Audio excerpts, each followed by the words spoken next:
Hi, Bev.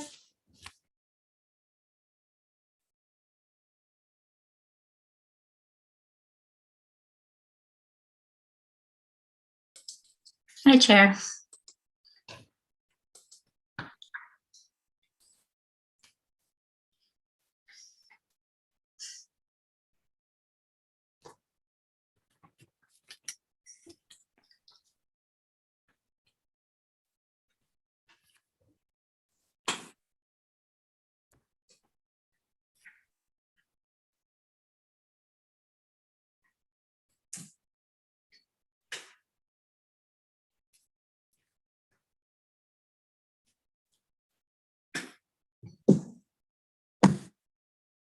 When the doorbell rang earlier today, I had to answer it because I have a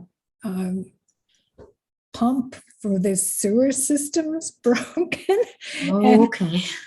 it's kind of an urgent issue, and I thought it was Absolutely. the plumber. Yes, okay. No, that's I quite cannot- understandable. Cannot miss the plumber today. No, that's sounds critical. Yeah, kind of is. Yeah. Is it related to the cold weather at this time at all, or? I have no idea. Yeah, I Yeah. don't know. Not my expertise, but Yeah. things do freeze in this really cold temperatures we're seem to be stuck in. Yeah, a friend of mine was telling me their pipes froze on the weekend, so I guess we're at that time of year. Yeah, Mhm. but your house is new. You shouldn't have that issue. No. My system, I think, is 60 some years old. Well, this pump that I think is not working is it's only a year old. Hope it's under warranty. I just hope they fix it right now. It's kind of an issue. Yeah. Mm. Anyway, that's why I had to answer my doorbell. I'm waiting for the plumber. I figured it was something important. Mm. It wasn't him, though. Mm. Uh,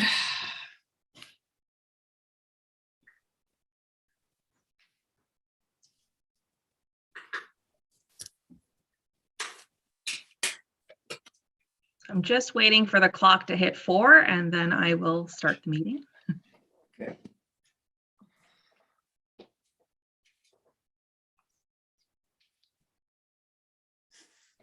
Okay, good afternoon, everyone.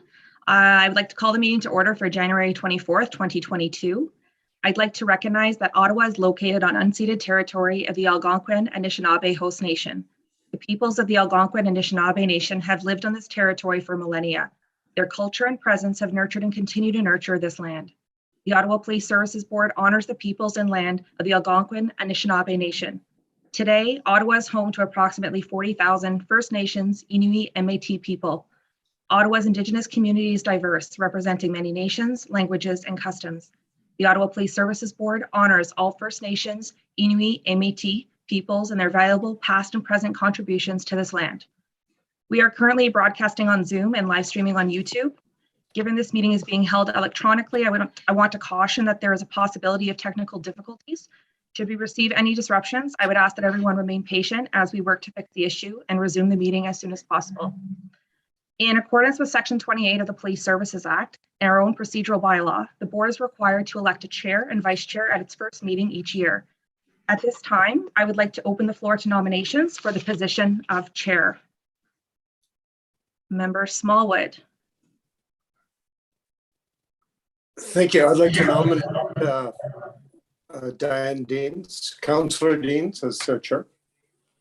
Okay, thank you, Member Smallwood. Do I have a seconder? Member King. Thank you. Are there any other nominations? Member Smallwood, you still have your hand up, I'm assuming. Okay, there being no further nominations, I would like to call for a motion to close the nominations for the position of chair. Thank you, Member Meehan. Seeing only one nominee, Member Deans has been declared the chair of the Ottawa Police Services Board. Chair Deans, congratulations. I will now turn the meeting over to you for the election of vice chair. Thank you very much, Krista, and good afternoon, everyone. At this time, I would like to open the floor for nominations for the position of Vice Chair, and I would like to nominate Member Smallwood. Is there a seconder for that nomination? Member Meehan? Okay, are there any other nominations for the position of Vice Chair? There being no further nominations, I would like to call for a motion to close the nominations for the position of Vice Chair. Thank you, Member Johnson.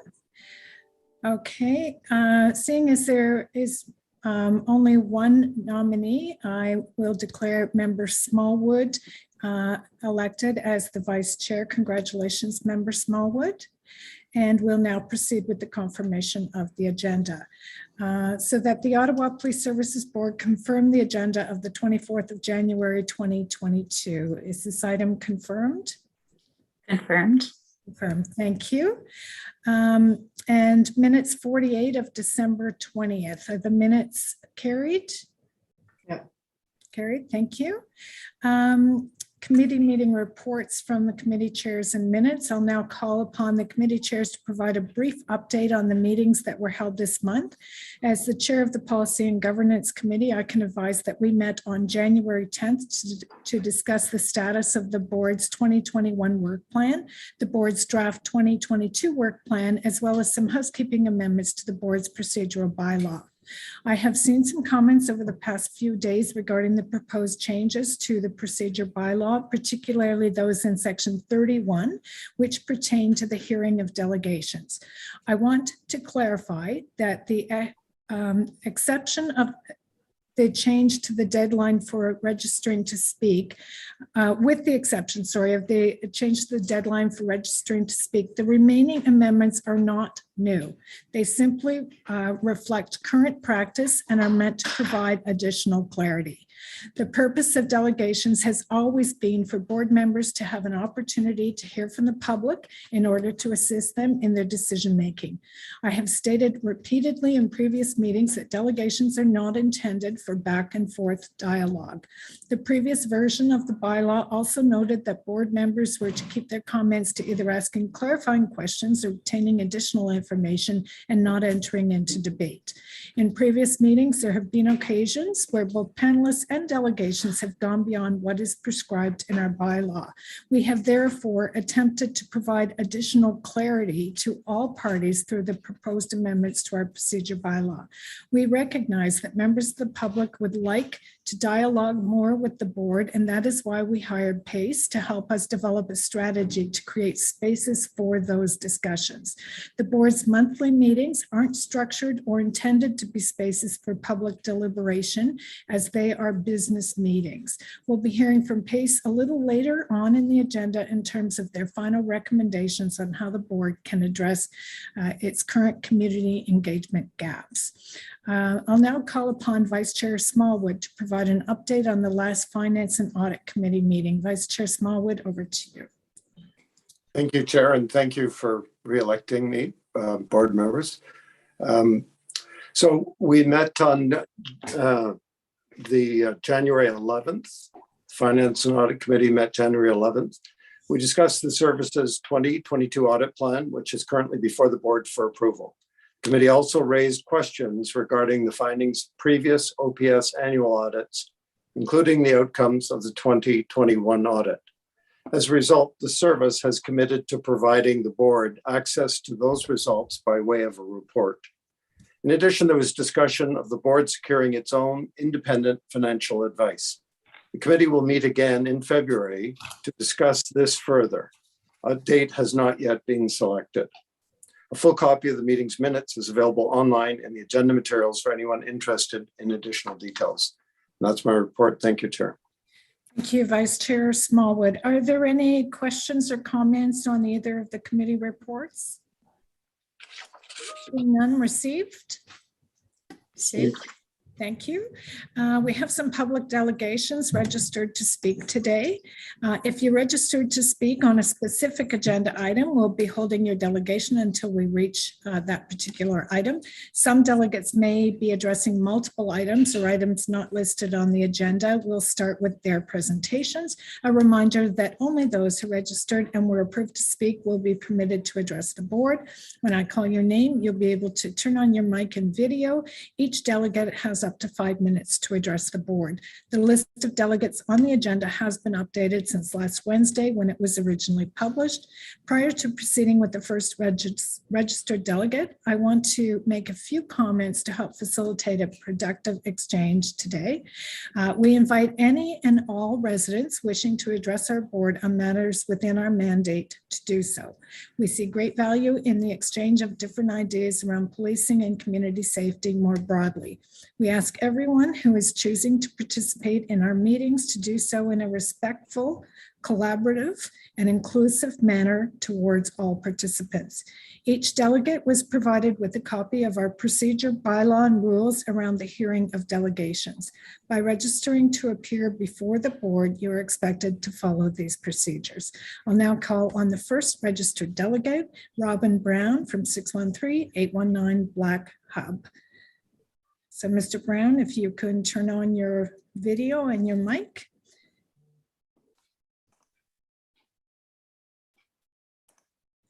Hi, Robin, you have 5 minutes to address the board. Go ahead. Can you hear me? We can. Thank you, Chair. Today, I want to talk about trust. Specifically, two things the Ottawa Police Service continues to do to further erode trust with the community. I'll explain using two examples related to something that's essential for you to do your job: good data. The first example shows how the OPS appears to be actively hiding accurate data that they don't like. And the second example shows how they're helping create flawed data they do like. The first example has to do with the OPS's data on its use of force. So in January 2020, 2 years ago, the province of Ontario ordered all Ontario police forces, including the OPS, to start collecting, analyzing, and publicly reporting on people's arrests via their use of force reports. In October 2020, I asked then Superintendent Isabel Granger for the OPS's use of force race data. In November 2020, she replied, quote, "Good morning, Robin. Under the Anti-Racism Act, the Ministry of the Solicitor General is required to collect data on the race of people who have experienced the use of force when interacting with the police. The Ottawa Police Service collects this information on behalf of the ministry. These reports are forwarded to the ministry," unquote. Then, when I asked her and Superintendent Mark Patterson the same day if that meant we had to ask the Solicitor General for the data, he said, quote, "I would hold off on the request of the ministry. They have committed to providing the data after a full year of collection. This, I assume, would be sometime in the first quarter of 2021, although they haven't provided an exact time frame," unquote. In August last year, we submitted a Freedom of Information request to the Solicitor General for the OPS's use of force race data, and we got a reply December 22nd that said, quote, "Please be advised that in accordance with Section 25 of the Freedom of Information and Protection of Privacy Act, your request has been transferred to the Ottawa Police Service. The ministry is of the view that the Ottawa Police Service has custody and control of the requested information," unquote. So this obviously begs the question, did Superintendent, now Acting Deputy Chief, Granger, and now Superintendent of Intelligence Patterson simply have their information wrong? Or were they lying? If Superintendent Patterson got his facts wrong, he was pretty specific in how he did it, saying the Solicitor General had committed to providing the data after a full year of collection in the first quarter of 2021. Oh, and by the way, Chief, please tell Superintendent Patterson we'd like him to share the document that said the Solicitor General committed to that. So this first example seems to show the OPS actively trying to suppress data that's very important for you board members to do your job and very important for the public to know. Or it might just show that they're not very competent at managing very important and sensitive data. Either way, it's not good. The second example shows how the OPS actively creates data to justify its own existence and expansion. When I spoke at the July 2020 board meeting, I asked you why you gave the OPS $11 million to expand its neighborhood resource team program last year. In response, Chair Deans shared a 2018 report, thank you very much, done by the board and the OPS that said, quote, "Community groups and residents want to return to community policing," unquote. The problem is that the report didn't separate out answers from Black and Indigenous residents to know what they think about NRTs in their neighborhoods. And we pointed out that was like doing a survey on the OPS's Violence Against Women program, not separating out answers from women and concluding that the program is great and should be expanded. Well, about a year ago, we found out that the OPS was leading an evaluation of its NRT program that was pretty much guaranteed to conclude that the program is great and should be expanded. The project started in fall 2019 when the OPS hired Carleton professor Linda Duxbury to lead it. After we found out about the project, we met with Duxbury and asked her why no Black groups were included in the list of partners for her NRT Research Advisory Board, or RAB, in Vanier Overbrook. She said the RAB included Indigenous groups. Duxbury has RABs in 3 neighborhoods, and in December we found out that one of Duxbury's original RABs only had white people on it, who would no doubt produce the result the OPS wants, a ringing endorsement of the NRTs.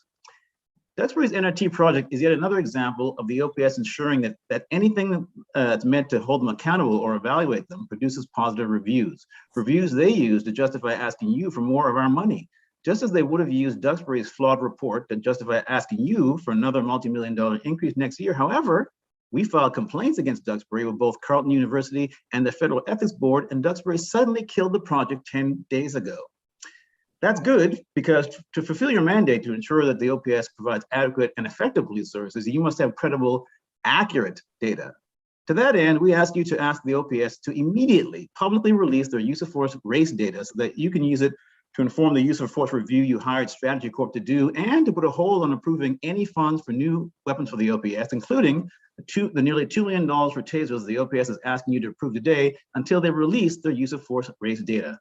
Thank you. Okay, thank you very much, Mr. Brown. Are there any questions for this delegation or comments? Member Newman? Thank you, Chair. I'm just wondering, actually just had the question at the top of my head. I'm just wondering where the information came that Linda Duxbury withheld the report.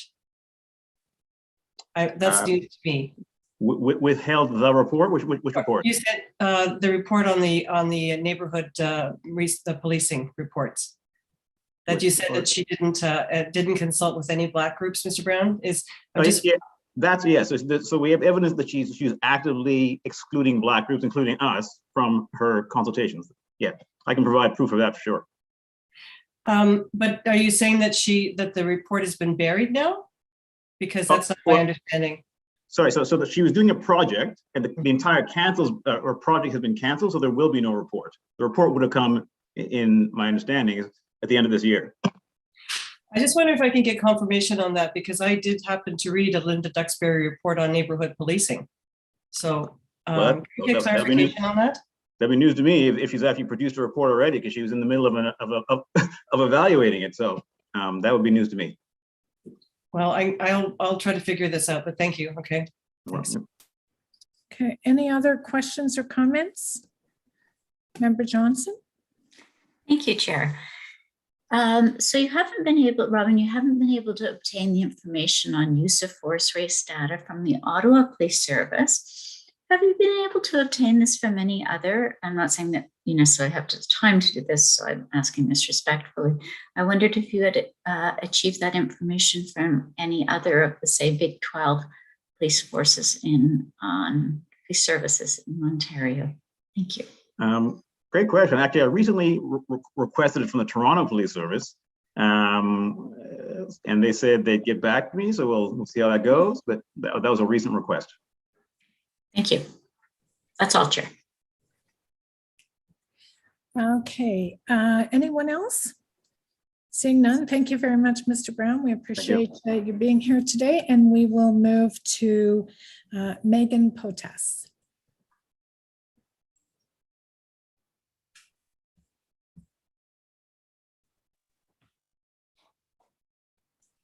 Hi there. Can you hear me? Yes, we can, Megan. You have 5 minutes. Please go ahead. Thanks. So, hello everybody. I've come to speak today about the community's need, which has been expressed many times, for police-free mental health crisis response. Before I start my delegation on this topic, I see there's an agenda item related to this, and it is about a massive purchase of tasers. And I'd ask that this board declines this ask, as it contradicts the OPS's apparent intention to develop a compassionate and trauma-informed response to people in crisis. But first, I like many members of the community who have been coming to speak at the board meetings, am really disappointed that the police still received an increase in their 2022 budget. It's been made clear that the community wants to detask police from responding to situations that would be better addressed through alternative means, especially mental health crises. And reducing the budget to increase is not enough, and moving $2.1 million to chronically underfunded mental health organizations is also not enough. These are not historic moves on the part of the board, and the community deserves better than that. I've come to learn that the OPS sits on the guiding council for mental health and addiction crisis response strategy, which is one of the bodies as well that is deciding where that $2.1 million go. So I'm wondering, are we really moving $2.1 million away from the police and into the community when they still have a say about where it goes? We know that the public's trust in police has plummeted. We know this because it was in the result of an extremely biased public budget consultation survey from the fall. And even within the joint strategy for workplace sexual violence and harassment that is being presented to the board today, this distrust stems from abuse perpetuated by members of the police force against community members, many of whom are marginalized, and even their own colleagues. So the community is stuck in this abusive relationship with the police. They're sitting on the guiding council, and having a say about where $2.1 million goes is representative of their desperation to continue to legitimize the ineffective role they play in community safety, downplay the abuse committed against the community, and retain control of city resources. And if we factor in how the city's ambulance services are chronically overstretched right now, the situation is even bleaker. Since the start of the pandemic, the city's paramedic responses have reached level 0 multiple times, meaning there were no ambulances available to answer emergencies. Failing to freeze the OPS budget again demonstrates how out of touch the city's budget priorities are. So it shouldn't be a surprise to anybody when I say I'm urging the board to actually freeze the budget this time around, and to do it in a way where you can anticipate that the next year we're going to ask for a reduction in the budget as we continue to break free from the clutches of OPS and move our city resources to where it's most needed and most effectively used. So finally, I'd like to request the board follow up with me about my delegation regarding when the community will see any results or outcomes from the guiding council on a police-free mental health and addiction response strategy. Thank you. Okay, any questions or comments for the delegation? Seeing none, I just point out to you that the guiding council was established under the leadership of the city manager, Steve Kanawakis. The police are at the table. The police are not at the head of the table, and that's what we intended. There needs to be a coordination. When calls come in, we need to know how those calls are going to be triaged.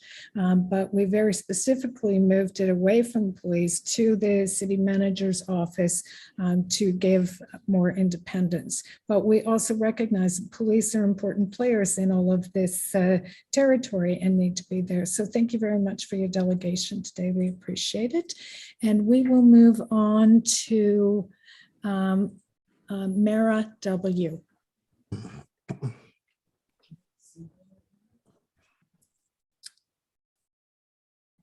Okay, I don't see Mara on the call, so we'll go to Samantha Dale.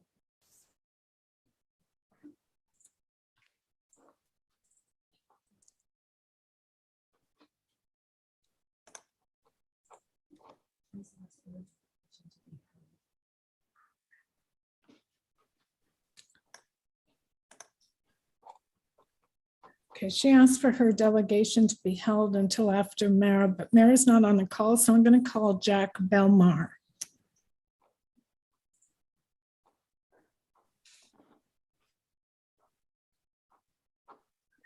Is Jack on the call? Oh, here comes Jack. Hi there, can you hear me? We can, Jack. You have 5 minutes. Go ahead. Thank you. As I'll be delegating in part today about how these meetings are conducted at item 3, I did want to start off by thanking Krista and Hannah, and thank you as well for Chair Deans for always being helpful whenever I do reach out to delegates. Okay, so let's go ahead. I want to first comment on PACE's report at item 3. I was struck by the quality of PACE's report. I had seen some inflammatory stuff on social media, but reading it, I found myself agreeing with a lot of what I read. One of the passages that struck me most was near the end on page 28. This was the first suggestion that PACE puts forward for what a meaningful process looks like. And I'll just read the quote out. If there was evidence of significant listening, as demonstrated by real movement on issues, if there was a feeling that concerns were taken seriously, then there would be buy-in. That would give voice to the middle to go to the extreme and say, we need to give this a chance. It would create opportunity for moderates to rein in more extreme voices. And this struck me because I kind of feel like that's kind of what I personally asked the board for in my delegations is evidence of significant listening. And for me, you know, as I've said in past delegations, what that looks like is I have asked the board to seek the dismissal of notable officers accused of criminal conduct. This is not, you know, putting forward some sort of ACAB scenario. There are dozens of these people on OPS, but that comprises less than 5% of the total uniformed force. 95% of Ottawa police officers seem to be doing a great job and go about their days with no one saying anything. And, you know, I think I come at it, I try and look at it from your perspective, and I think that, you know, you would mollify a lot of people, a lot of community advocates, if you had just fired Abdi Rahman Abdi's killer. It would be far harder to demand police defunding in Ottawa if we could point to public cases of trust-breaking officers being dealt with. We could say, we dealt with that guy. It would have done a lot for public trust in this board to see it could handle going up against an officer who is popular among the service, you know, who had the jelly bracelets made in 2017, which was reported by CBC. And on Twitter, there were reports in 2020 during the trial of the hot tub fundraiser. You know, it's a popular officer, but, you know, we can see that maybe the work is being done. You would have been seen as progressive and willing to do the right thing despite significant challenges. And I think about how, you know, in school, you're told that students on field trips are ambassadors for their schools. And it's the same thing in adulthood with your career. Every police officer is an ambassador for their service. And I'm urging you to choose the right ambassadors who reflect your values properly. I appreciate that adherence to the rules that exist right now is important, that, you know, you can't change these rules overnight, and that if you vote one way that goes against the rules, some other body with the province might overturn your votes later on. But I'm urging you to make those votes here and to show active listening. You know, I feel deeply frustrated when, for example, the board professes to deeply care for violence against women, and I see that that is the subject of a couple of the items on today's agenda, and then goes on to supervise the salary of several people credibly accused of rape. And I think that's pretty much all I have to say on that point. I have spoken on it before. Thank you very much. The other thing that I did want to speak to today was item 18, the proposed taser purchase, which is a slightly higher moral bar. I'm urging you to reject spending that 1.8 million today on tasers. And again, I know if you vote no on this, the OPS will still have tasers. It's not that we're getting rid of them, we're just not buying more. I'm asking you to use your active listening skills to see if we can get some real movement on one issue. And I'm asking it from the perspective of, is there anybody here today who's a proponent of the purchase who won't maybe be using a taser in their line of work or have colleagues who are doing so? I read the report and I found the force's arguments for buying them pretty weak. You know, as confirmed by the document, less than 1/10 of OPS's service calls are violent in nature. in the first place. And of those, which I do know numbers around 33,000, but of those, a taser was only needed 193 times in 2021, which is a vanishingly small fraction of a small fraction. The report claims that there are legal and liability risks to using outdated tasers, which I found laughable, considering the report then goes on to state that OPS donates its old tasers to other smaller police forces. You know, if old tasers, if they posed a true danger, OPS wouldn't give them out to fellow law enforcement simply because other forces have lower standards in writing for their tasers. They wouldn't use them. Your time's up. So if you could just quickly wrap up, please. That's pretty much the gist of my second point. Thank you very much for having me. Okay, thank you. Thank you for being here. I just have a question to you on the issue of the tasers, because although I found the report a little bit confusing in how it was worded, my impression, and we'll discuss this in greater detail when we get there, but my impression is what is being asked for is actually a reduction in the use of tasers from what was contemplated in was agreed to by the board back in 2018. So there would be actually fewer members of the service that would have tasers. And my impression is that, and we'll hear from the chief and from the service later, but my impression is that they see them as a tool to be used instead of a greater amount of force, which would be a gun. So I just wondered if you had any comments on that. Yes, thank you. So I have the report in front of me now again. Thank you. I looked at it when I was preparing my delegation and then kind of put it away. So there's a couple. So first off, to respond to the reduction. So it is maybe a reduction in one sense. In another, it looks like it's a smaller purchase than first proposed. Maybe you could consider that active listening, saying we're doing a smaller purchase than first proposed. But to me, it seems like no matter what, OPS is buying an overwhelming number of tasers for something that has a remarkably small use case. You know, we're buying 300 less units than we would have first proposed in 2018, but the 400 CEWs being purchased in 2022, that's 2 tasers per use in a year. I think that's pretty excessive. And in terms of using a taser in lieu of a gun or more lethal force, I really couldn't speak to that. I'm not a professional in that circumstance, and I don't know how use of force works in that. Okay, well, thanks for that, Jack. I mean, we'll follow up those questions with the service when we get to that item. And just remind you that the police board is intending to conduct a use of force policy review this year as well. Member Swader, you have a question?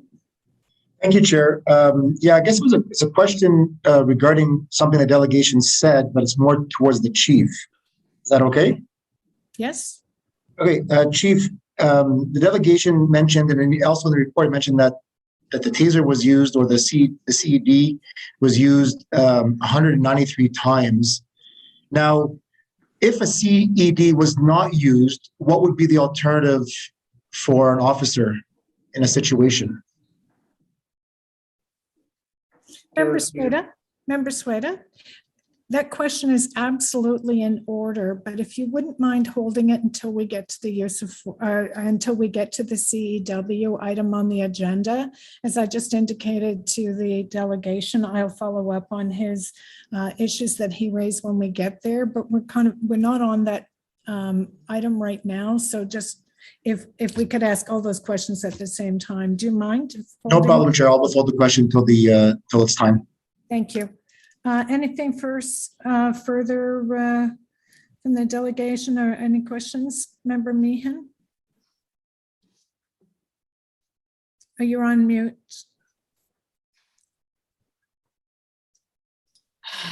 Thank you.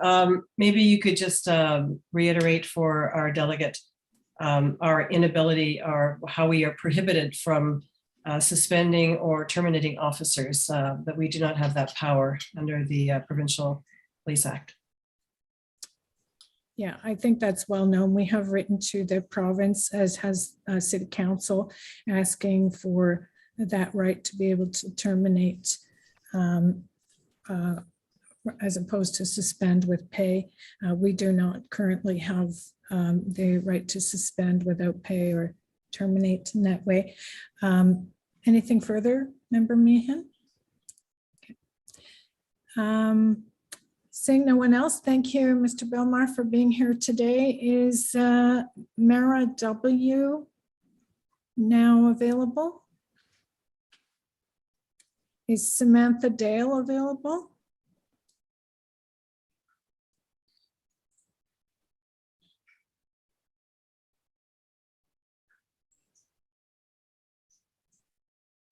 I believe Samantha is coming on to the call.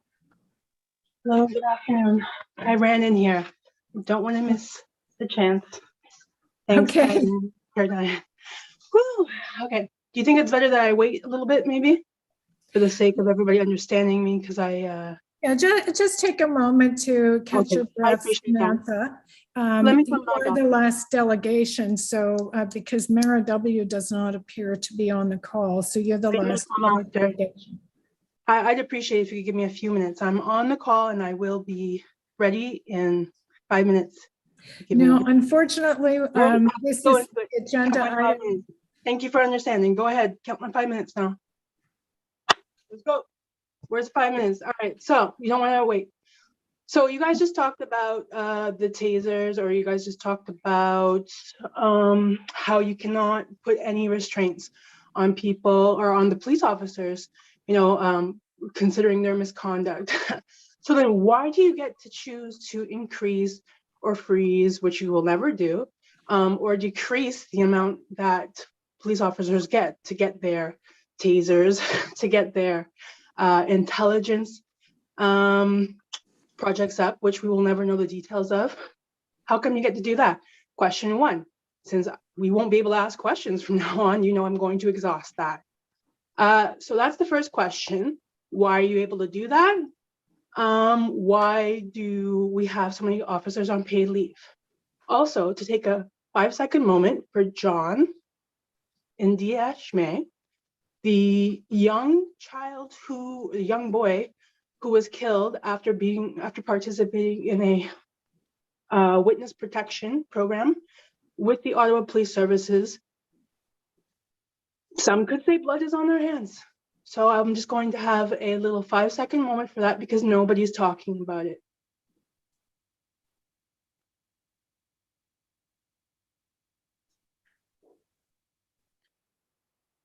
Okay, thank you. I would like to know, and I think that I know that the rest of the city, including his family, deserve to know the details about that. Especially considering how, Jim Watson and the rest of the city council has been so vocal about, the gangs and the violence and how they want to intercept that. So how do you expect to gain the trust of young kids trying to get out of street violence, trying to do their best? It's reprehensible. I don't know how you guys sleep at night sometimes, but hey, we're in the midst of a campaign, so sure you're all doing just fine. Next, and I would really like to see somebody issue a statement. Next, for the poor souls who have been sexually harassed or harassed in general, seems like there's a new video up featuring Chief Slowly up on YouTube. I encourage anybody to go check that out from Paul Danning. So there are officers who are worried and who have a very good reason to want an independent party to investigate their sexual harassment cases or harassment cases. And for some reason, they don't want the police to investigate themselves. I wonder why. Maybe because there is never any, consequences for that, for any misconduct. And I would like to also remind everybody that while you will be giving more money for tasers and for God knows what, for these officers who you put on a pedestal, it will be over 400 days that I have not been able to get services from Canadian Mental Health Services, Ottawa, despite being harassed by police. There are no racial services available on the probation program, despite them trying to get data about, oh, I guess that's an Ontario thing. So I'll leave that other municipal thing, but there's no specific programs available to me on a probation program, despite the Secretariat on Anti-Racism. That's a failure on Ralston's part, holding you fully accountable, Ralston. You need to do more. And slowly, you got a lot to account for this year. That video, I think you need to issue a full explanation so that other people, especially those victims of domestic violence, can feel protected. Thank you. John Indiashme deserves a response. Okay, yeah, thank you. I just want to remind you that your delegation was on requests and consultation on finances and the purchase of new equipment for the OPS. That's what you were to speak on today. And also, you said since we're no longer allowing questions, I just want to be abundantly clear. Sorry, but that's not We have never allowed a question and answer period. These are business meetings of the board. Yes, you have. That's a lie. No, that it has been our practice that we don't do that. I can bring up videos right now to show where you have engaged and back and forth. So don't put us on the spot like that. This is my last day to have questions. I'm being very clear on the procedures that the board has followed, and the information that was put out on the weekend into the media was erroneous information. The procedures are the same basic procedures that every committee of council and board in the city follow, which is we have no option to talk about community board protective meetings. services. They are not the opportunity for deliberation or dialogue. And maybe if you could stop interrupting me. No, but how about you acknowledge our procedure bylaw also speaks to our delegations being respectful. You're not being respectful. So if you could kindly allow me as the chair of this meeting to chair uninterrupted, I would appreciate own your it. mistakes and own your F-ups right now. If you're going to try to be mayor, you need to own that you're. If you're going to continue to interrupt, then I won't be calling on anyone else you have to be respectful. It's in our procedure bylaw. We provided you with a copy of the procedure bylaw. I asked if you would give our efforts. Okay, Chief Slowly, did you want to add anything? No, Chair. Thank you. Okay, you're welcome. Okay, so is Mara W available now? Seeing none, we'll move on.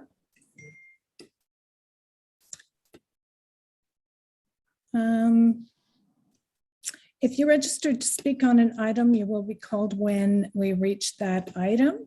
Are there any inquiries?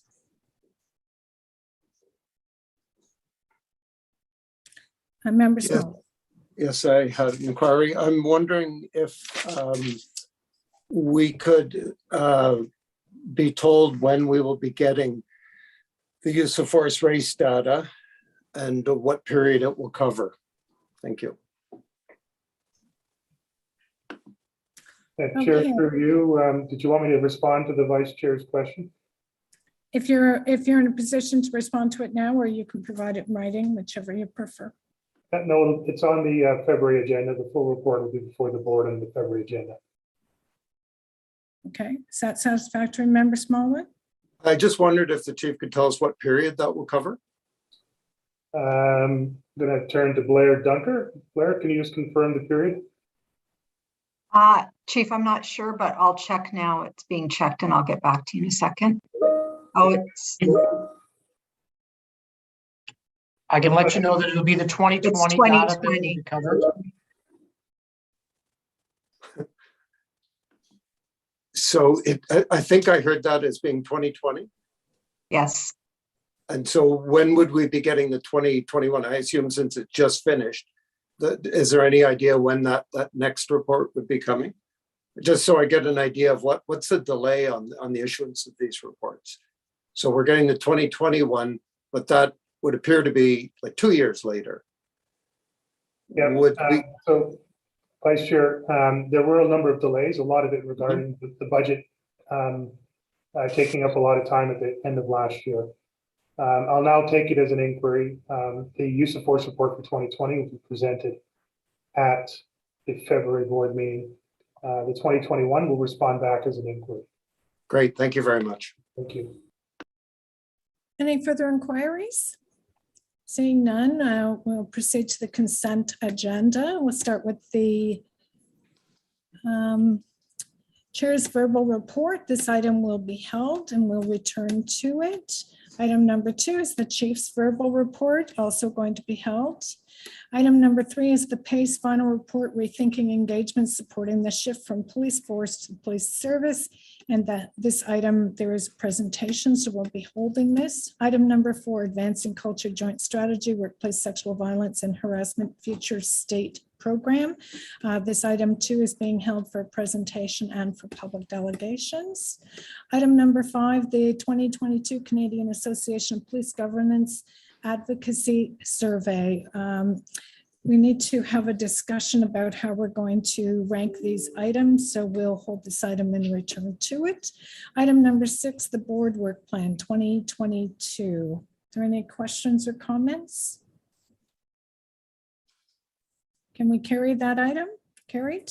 Carried. Item number 6.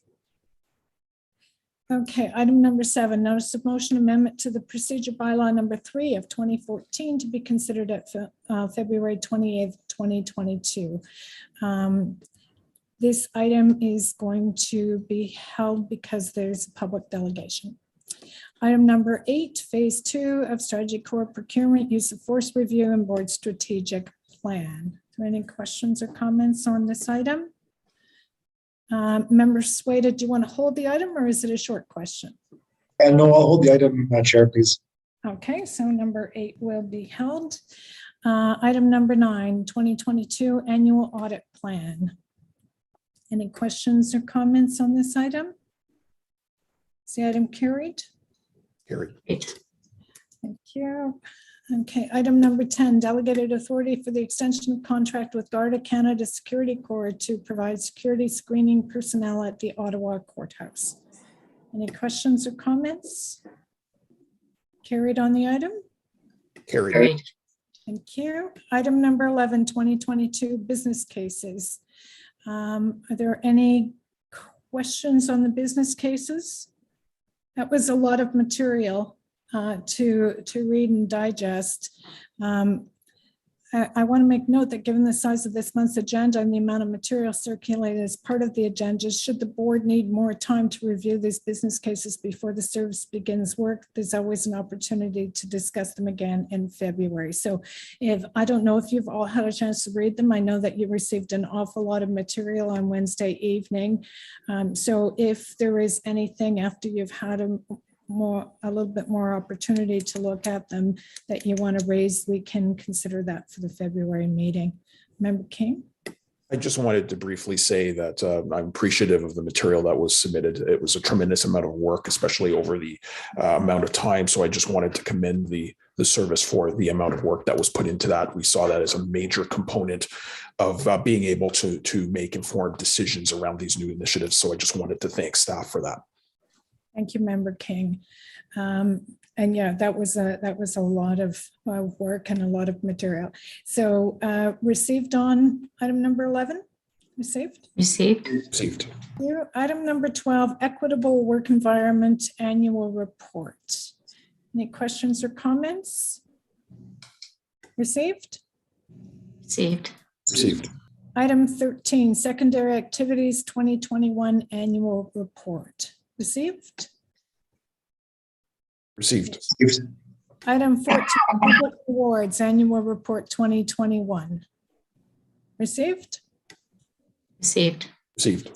Thank you. Item 15, appointments made under the Interprovincial Policing Act 2021 annual report. Any questions, comments? Received? Received. Thank you. Item 16, Ottawa Police Service Accessibility for Ontarians with Disabilities Act status report. Questions and comments? Received? Received. Thank you. Item 17, collection of identifying information duties and prohibitions policy annual report. Is this item received? Received. Received. Thank you. Item number 18, conducted energy weapon review. We will hold this item. We do have a delegation. Item 19, report on the SIU investigation, April 4th, 2021. Any questions or comments? Received? Received. Received. Okay, item number 20, report on SIU investigation, May 22nd, 2021. Seeing no questions or comments, received? Received. Received. Item 22, response to inquiry 1-21-17 Guns and Gangs Unit. Any questions or comments? Received? Received. Item 23, response to inquiry 1-21-24 Traffic Enforcement Resources Services within OPS. Any questions or comments? Received? Received. Okay. Lost my spot. What number? Number 24, response to inquiry 1-21-24 rise in Ottawa cybercrime attacks. Chair, I will request you to hold this item. Okay, so item number 24 is held by member Nerman. Item 25, response to inquiry 1-21-26 breakdown of calls for service. Any questions or comments? I just want to make a comment. I want to thank the service. It was a tremendous amount, like the others, it was a tremendous amount of data. And although I was able to take a brief look at it, there was so much there that I would like to thank them and say that I will take the time to look at it thoroughly, because I know there's a lot of work put in putting that together. So thank you very much.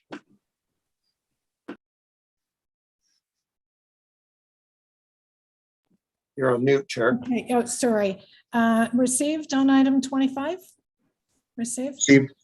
Okay, item 26, response to inquiry 1-21-27 protections for members of the public who share information about criminal incidents within the OPS. Any questions or comments on this report? Received? Received. Okay. Item 27, response to inquiry 1-21-28 impacts of cannabis legislation on illegal activity. Questions or comments? Received? Received, and I'd like to thank the staff for looking into this, and I was actually gratified with some of the stats that we saw, so thank you. Thank you, Member Meehan. Okay, item number 28, Board Activity Training and Performance 2021 Annual Report. Questions or comments? Received?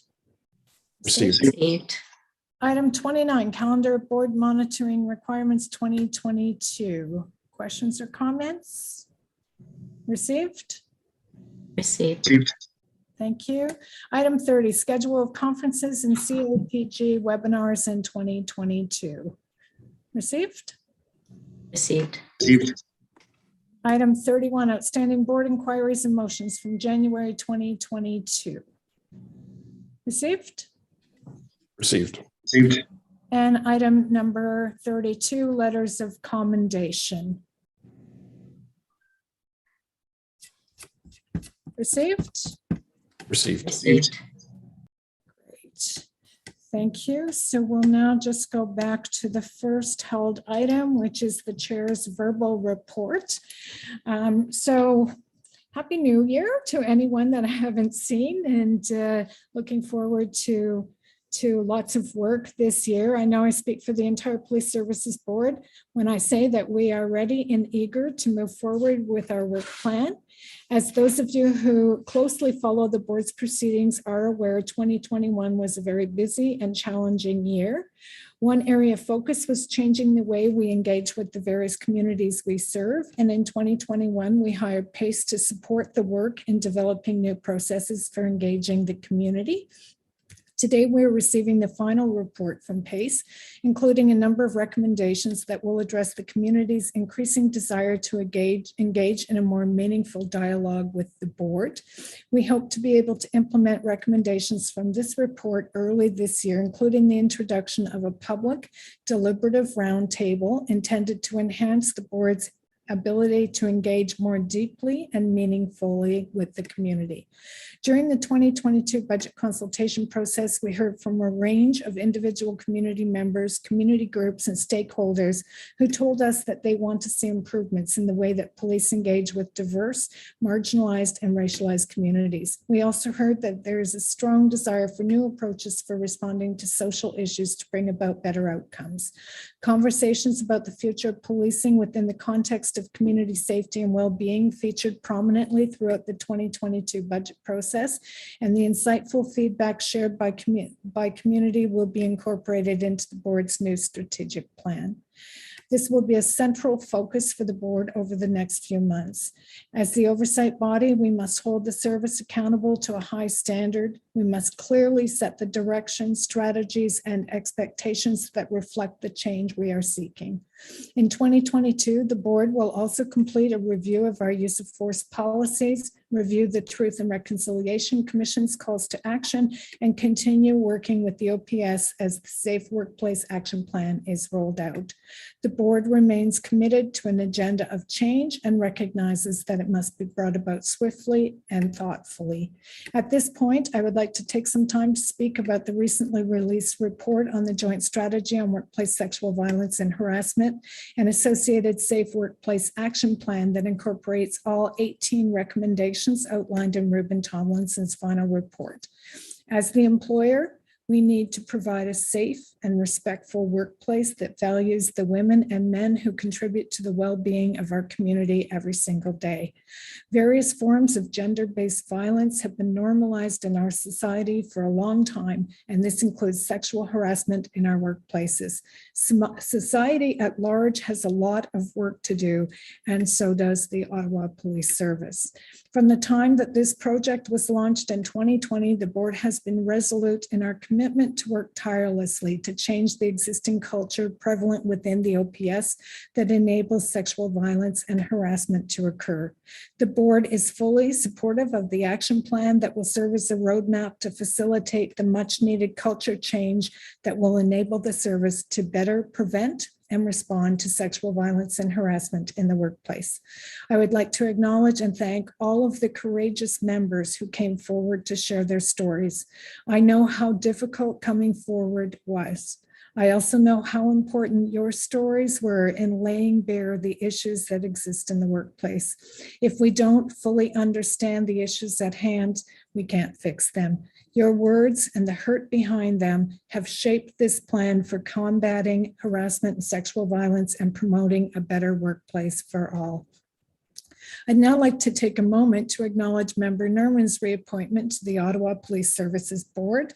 Throughout his time serving on the board, Member Nerman has shown passion and dedication to improving policing in Ottawa.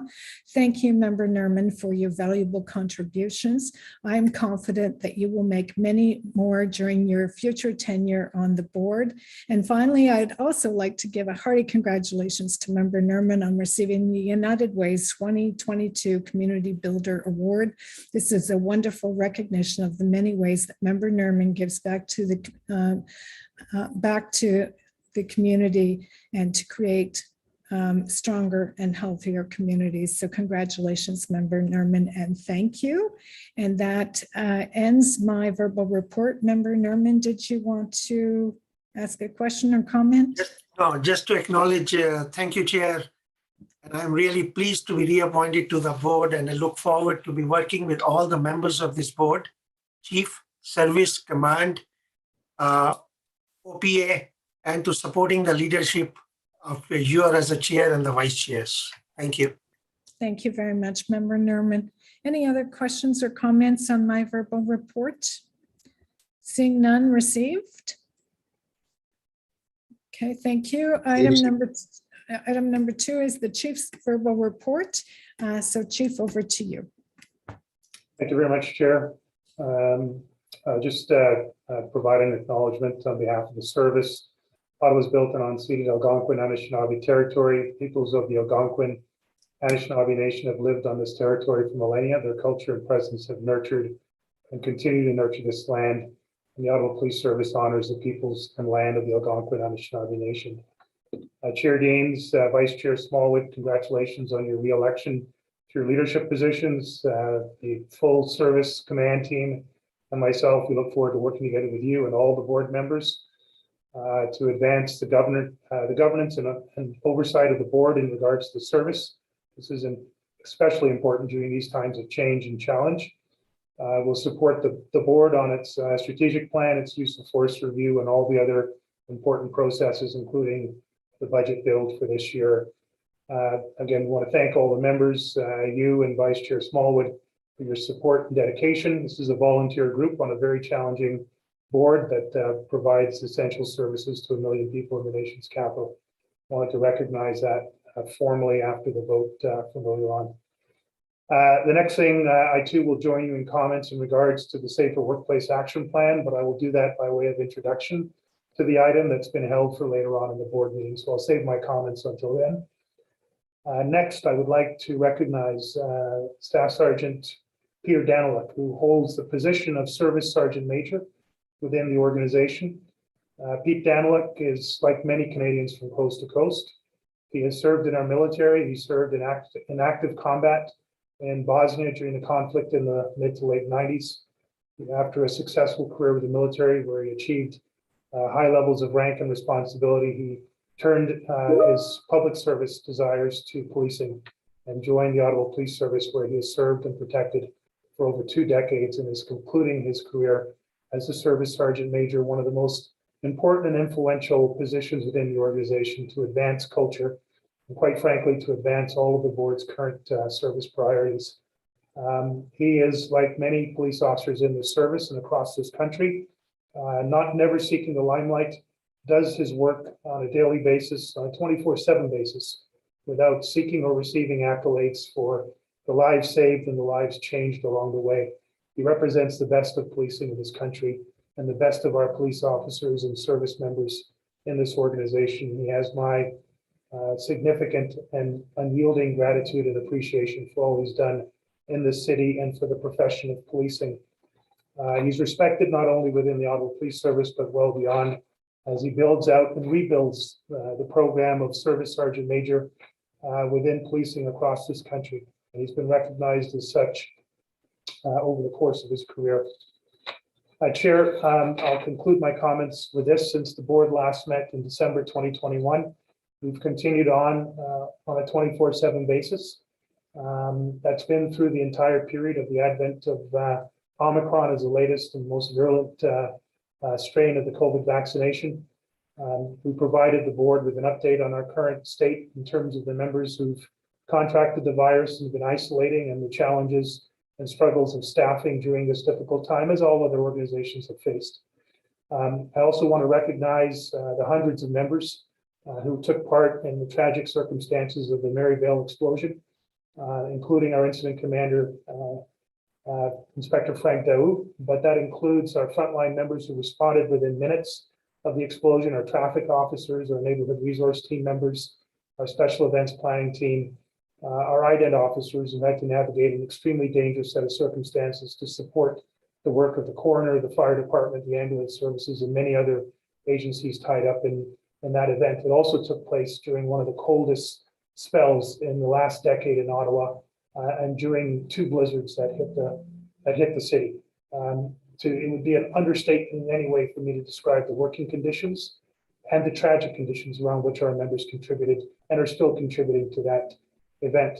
I want to recognize our civilian members who came into work in our communications dispatch center, our records management center, our CPIC center, that work on a 24/7 basis as well over that period. It would be remiss of me to not recognize all the agencies that took part in the tragic circumstances, the loss of life of young people in this city, in circumstances where we wouldn't ever consider that, tobogganing down a hill, out for a snowmobile ride with their families. In fact, we had one platoon that for whatever combination of reasons, were on for every one of those events and had to respond to each one of those events. There's one member of our service in the last year has had to go to 5 separate events where a child has lost her life in tragic circumstances. That's a terrible toll to take on as any individual. And one, no matter whether you are an office holder as a police officer, the trauma, the collective trauma of those factors is the real work that gets done by this police service on a daily basis. We recognize there's a need for change and a need for improvement.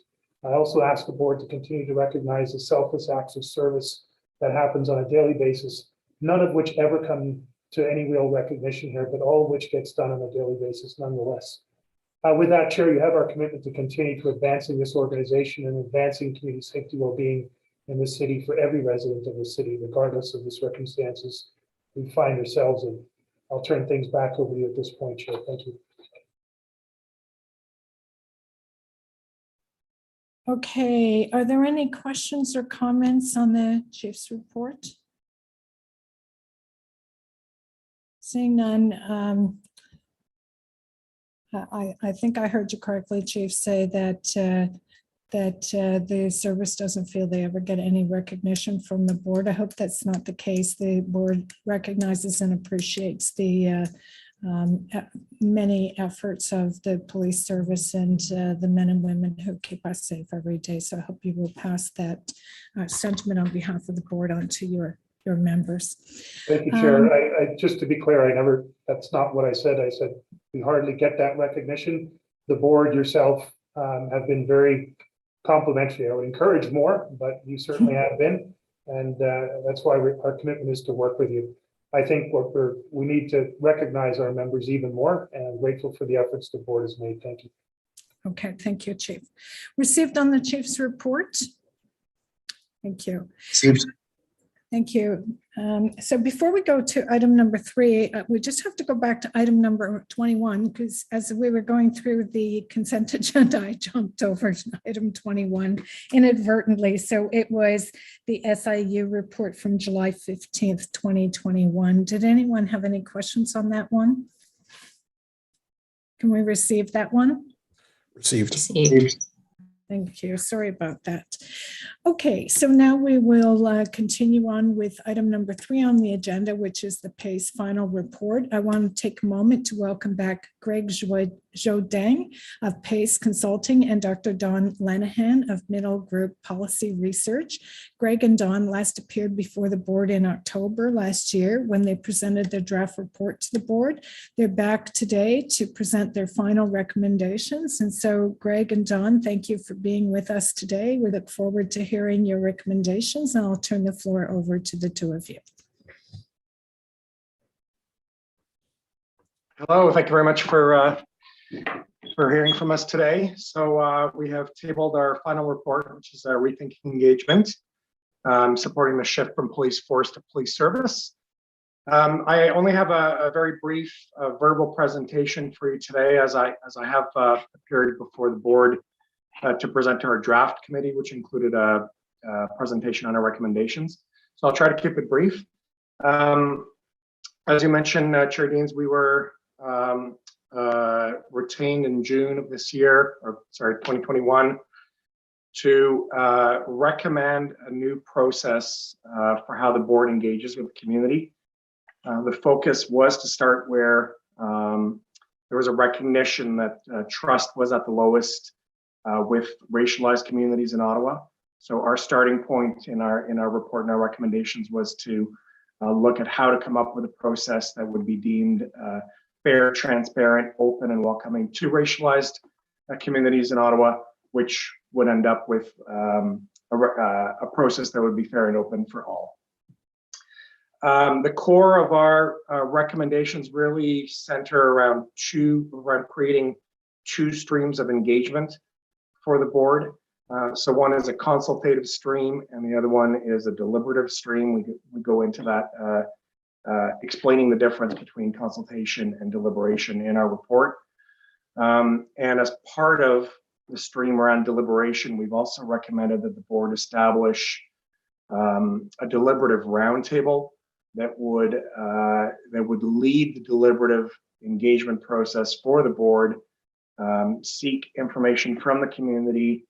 The board itself, that the roundtable itself would be structured around some rules of engagement for how to engage in a safe and deep discussion around very complex issues like systemic racism or defunding or use of force, for example.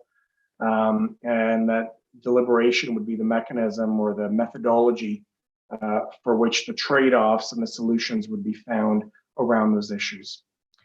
I want to note that we were not engaged to find solutions to the issues, but rather to recommend a process that could help forward those issues. That draft was submitted to you and in October of 2021, and our report was made public on the board's website, and we welcome comments from the public for a 2-week period. The report itself was sent to the 26 people that we interviewed to help us come up with our recommendations. And of course, it was shared with the board. And now we're coming to you with our final report, which takes the comments that we've heard from the interviewees, from the public, and from yourselves. And we've made some changes to our report. You'll see, for example, that we've changed the subtitle of the report to really place more emphasis on the need for deliberation. So that shift from police force to police service, which requires a better understanding of how the community wants to be serviced, and hence the need for deliberation. We have some tweaks in language, for example, to be more clear. We had some comments that there was confusion about certain phrasings that we had, so we've cleaned up the language. We have cleaned up some of the steps we have from our methodology that led to the recommendations. So now you have the final report, and we look forward to your reactions to it. We thank you in advance for your considerations of our report. You mentioned, Chair Deans, that already you're thinking about some ways to action some of our recommendations. I'm looking forward to see how the board does that. And with that, I'll pass it back to you. And I do want to thank you for allowing us to be involved in what we think is a very significant issue for the city of Ottawa, and how the board engages with the community. So thank you for that.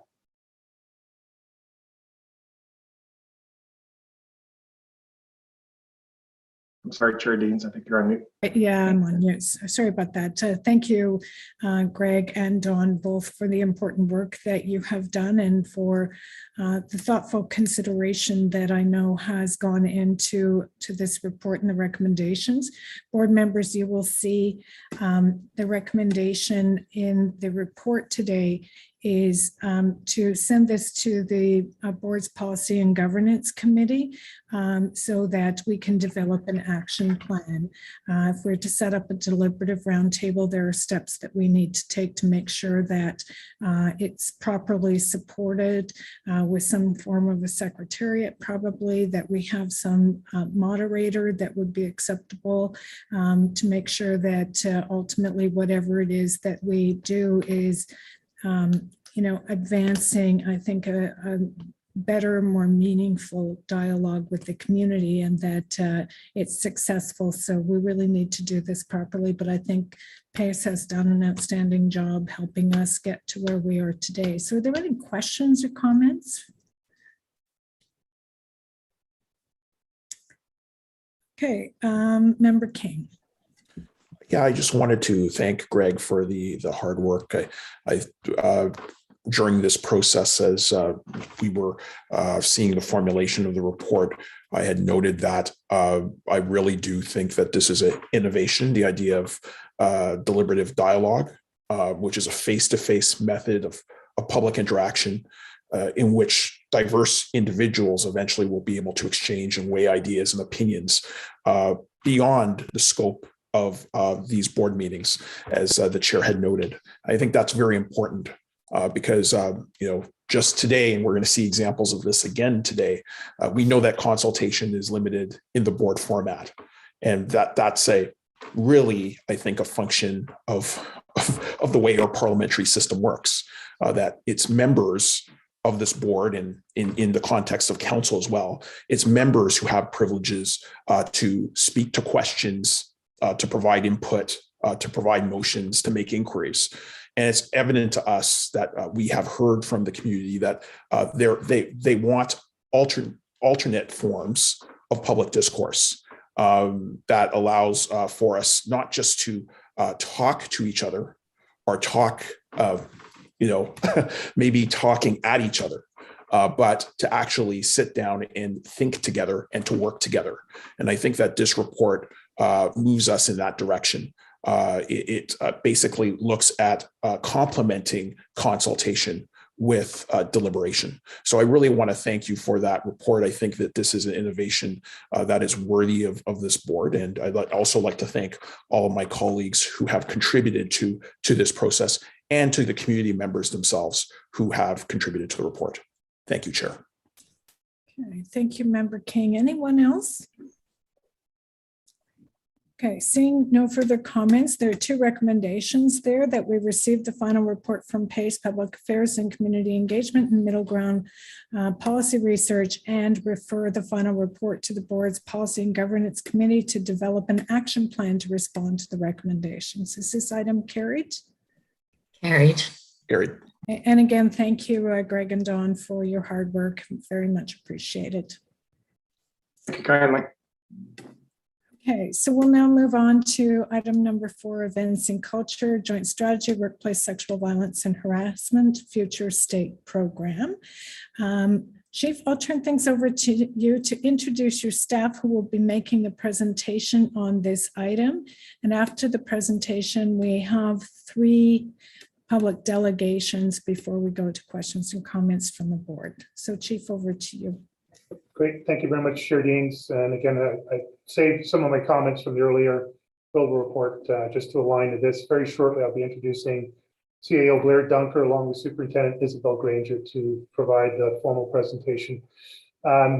Chair, Board, despite a growing level of understanding and appreciation of issues relating to sexual harassment and violence in the workplace, there has not been a commensurate level of effort to address those issues and to improve and mature our organization and ourselves as human beings. To be clear, systemic issues like misogyny and racism or bullying elements in a culture have no place in our organizations, have no place in our society. I join you in your sentiments from earlier on in your own speech. They cannot be accepted and they cannot be allowed to continue and flourish in any way. They have no place in the Ottawa Police Service or in the institution of policing. That is why back in March of 2020, with then interim Chair Sandy Smallwood, myself and the board committed to a new approach.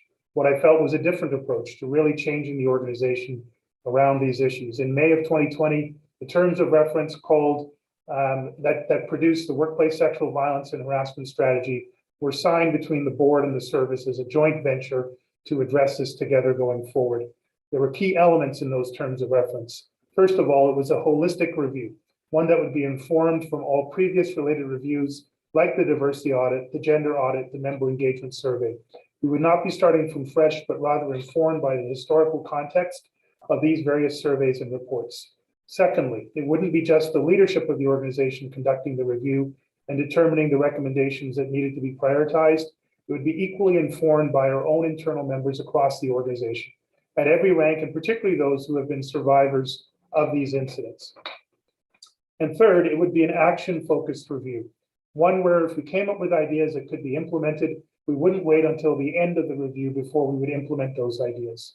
For example, one of the things that emerged was that, and that we needed to talk about and do something about, was creating an actual series of forums hosted over the course of last year on our Teams environment, where we had as few as 2 people and as many as 200 of our members talking about things like systemic misogyny, gender inequity, bullying, harassment, and racism within the Ottawa Police Service, within our culture, sharing their experiences and equally importantly, sharing their ideas about how to move forward together as an organization. We had people who bravely shared their stories, and we had members who came forward with innovative, dedicated members who wanted to share their ideas about how to solve these problems, all of which contributed to the final recommendations in the final report that is now available to you and has been posted for this public session.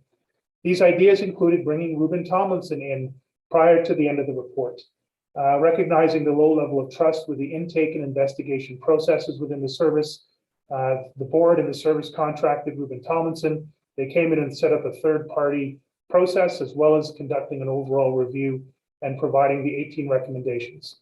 Again, Chair, I want to thank you and the board for supporting this with the financial contributions we needed to secure Ruben Tomlinson. We've expended a significant amount of time, effort, and operating dollars to make sure that the investment created a more safe, healthy environment for our members and for our organization to allow us ultimately to provide better services to the community. Those investments are continuing on through the board's commitment and our commitment. We have a multi-year plan that will continue to improve the workplace and the culture of our organization, to heal this organization and strengthen our culture, and to allow our people, whether directly or indirectly, to bring their full selves to work and to accomplish their full goals as a professional and as a human being. I'm now going to hand it over to CAO Blair Dunker and Superintendent Isabel Granger to update you on the new Safer Workplace Action Plan.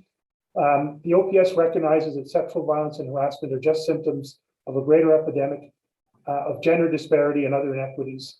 They have no place in any organization or institution, and in our organization. It is our goal to end systemic misogyny and racism, bullying, and all forms of harassment that are too sadly commonplace in many workplaces, including ours. The Safer Workplace Action Plan is the next step in our ongoing efforts to prevent these harmful incidents from occurring and to provide improved supports and greater transparency for victims and survivors. It is important work. It's work that is getting done between our two organizations, the board and the service, and it's work that we are committed to going on in collaboration with the full support of Chair yourself and the full board. So Blair, over to you. Thank you. Hi there. I do have a few introductory comments as well, and then I'll try to make them brief, and Superintendent Granger will then be able to move into talking about the action. I want to thank Chair Deans and the board members and the chief for asking me to lead and champion this urgent initiative. I also want to thank the members who came forward to share their experience and offer solutions. It's been an emotional time for the service this last few days as these issues have, as they've been reminded, staff have been reminded of these issues. The Ruben Tomlinson report is a reminder that sexual harassment is pervasive. It's an epidemic of gender disparity, sexual violence, racism, discrimination, harassment, and bullying. These issues have long plagued our institutions, including the Ottawa Police Service. And, staff in the service have been talking to me as a newcomer. And, we all agree that leadership at all levels and holding each other to account throughout the service is one of the things that will make a big difference and ensuring that sexual harassment will be called out and will not be tolerated. So you certainly have my commitment on that. The board and the service have fully accepted the recommendations as the chair and the chief said, and we now have the Safer Workplace Action Plan. The plan does have sweeping changes, and I can understand why there is cynicism, and I'm hopeful that trust will improve as staff see results, and we'll be tracking and reporting on those results. And what we want to see is healing and a strengthening of the internal culture. I wanted to mention also that in 2020, Ruben Tomlinson was engaged to conduct the review, but I just also wanted to mention that the service, with the board's support, had began to address issues and implemented several initiatives. And I just wanted to remind folks of those because there's some really great initiatives that are underway and making a difference that will build on the recommendations and the plan. So we have the Respect, Values, and Inclusion Directorate. We conducted the gender and diversity audits. We overhauled the recruiting and hiring practices. We introduced new training related to systemic racism and Indigenous cultural awareness. We've implemented an equity, diversity, and inclusion action plan. So Superintendent Granger is the project lead for the Safer Workplace Action Plan and heads up our Human Resources Directorate. And she is equally invested in seeing this project result in real and meaningful changes. And I'm inspired by her knowledge and experience, and I look forward to working with her. And so now I'll turn it over to Superintendent Granger to walk us through the plan. Thank you, CEO Duncan. Thank you. The presentation is loaded. I'm going to take a few minutes to introduce you to the Safer Workplace Action Plan. But in doing so, I'd really like to provide you a background of where we began, where we got to, and where we are planning to go in terms of future state. Slide, please. Slide. This illustrates the roadmap. It shows the key phases of this project. And I'm just going to go, as I said, give you an overview of this process, and to spend more time talking about where we want to go to rather than where we've been. However, this began as the joint strategy for sexual violence and harassment between the OPS and the Police Services Board, as the chief and the chair mentioned earlier, that the terms of reference were signed as a joint venture. It was a very collaborative and inclusive approach, and it was adopted with participation from a good cross-section of OPS, some of those people with their own lived experience, as well as externally from partner agencies and service providers, which included experts in the Violence Against Women networks, the Community Equity Council, Women and Gender Equity, Canadian Armed Forces, and others. We began by building the project team and the core working group, as well as the internal and external advisory committees, so that we could develop an approach to successfully deliver on objectives. As we gathered information, it included looking at researching industry standards, looking at best practices, and reviewing research related to the work we wanted to embark on. We began the strategy development in the early June, and defining the vision, success, and outcomes, and with the intention that from June to September we'd be focusing on developing the overarching strategy. However, we took the chief alluded to, and so did CEO Duncan. We took a detour in June, July 2020, as it became evident that we really needed to encourage our members to come forward so that we could really better understand what was going on in our environment, but also because we needed to build trust with our members to encourage them to come forward with complaints. So Rubin Tomlinson was engaged as an independent law firm by OPS to, number one, to act as the an outside third party on the intake and investigation of workplace complaints, as well as to conduct an assessment of OPS culture, our practices, our policies and procedures relating to workplace harassment and discrimination. Simultaneously, the project team continued developing the pillar components and identifying key components and different options within each pillar. And so the options we were looking at were an in-house option that was exclusively in-house, that would not require external support, and also looking at the option of an external option, which would be as independent as possible to ensure that the office remains free from OPS culture interferences. The Rubin Tomlinson report was received in November 2021. So the last 2 months of November of 2021 and up to now in January, we were spent analyzing the report and making sure that the project work was aligned to the findings and recommendations of the report. And then the final joint strategy on sexual violence and harassment project report was completed at the end of December. It includes recommendations from the Rubin Tomlinson report. Slide, please. The foundational pillars of the joint strategy on workplace sexual violence and harassment came from working with our members and internal and external advisory groups and committees. And it soon became clear that these were the four pillars: leadership commitment, which meant an active engagement from the leadership, supporting the work and making investments to ensure success of recommended changes, as well as evolving the already in existence Respectful Workplace program. And number 3 was partnership alignment. It became very clear from the membership that they really needed to see an alignment between the PSB, the Police Services Board, the OPS, the Ottawa Police Association, and the Senior Officers Association. And the 4th one is advancing positive culture at the OPS. Slide, please.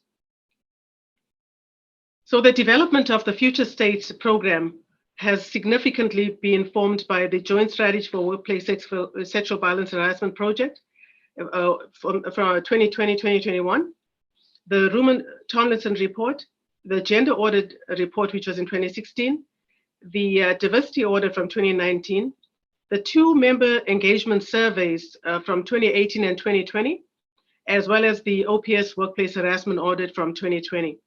So the Safer Workplace Action Plan will combine the findings and solutions of the Joint Strategy on Workplace Sexual Violence and Harassment Project, along with the recommendations brought forward through the Rubin-Tomlinson report.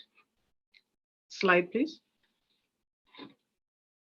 The overarching themes from which the Rubin-Tomlinson report provided recommendations were in these key areas. It was around the experiences of women and racialized members. It was the mental health at the OPS, fear of reporting, concerns related to supervisors and leaders as it relates to identifying and dealing with issues related to harassment, and as well as the last one was workplace culture. Slide, please. So as you can see, these are the 18 recommendations, which came from the 7 key areas.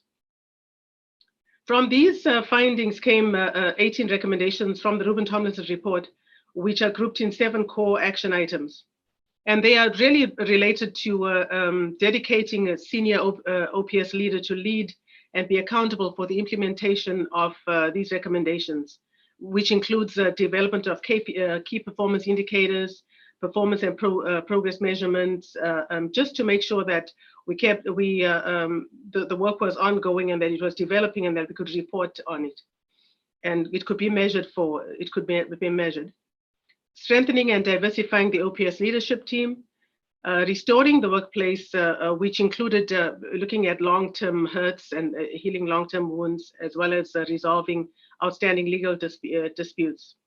Also establishing the OPS code of conduct and enhancing professionalism, which also includes updating policies and related procedures, and also integrating EDI principles into the work that we do.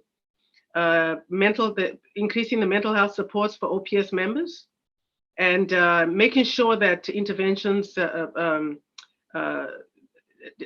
additional cultural interventions to address systemic issues. We realized early on that we had to take an intersectional approach to this initiative.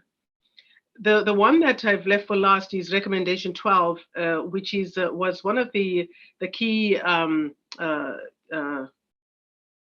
the key points or the key pieces of work that we've been undertaking, and that was the creation of the Office of the Workplace Investigator, which would be independent from the chain of command and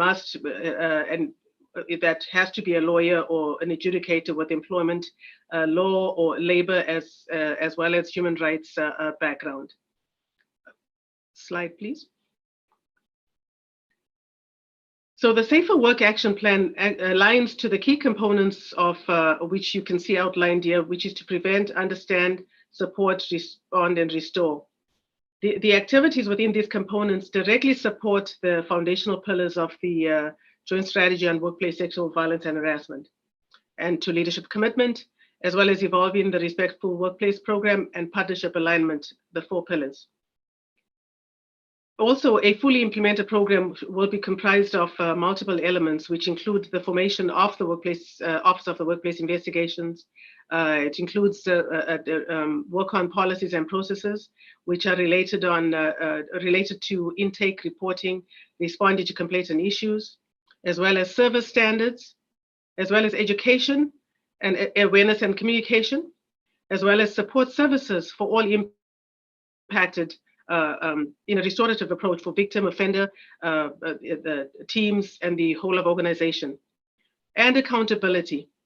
And that it also, the Safer Workplace Action Plan spans multiple directions, including the respect, values, inclusion, human resources, and the office of the chief.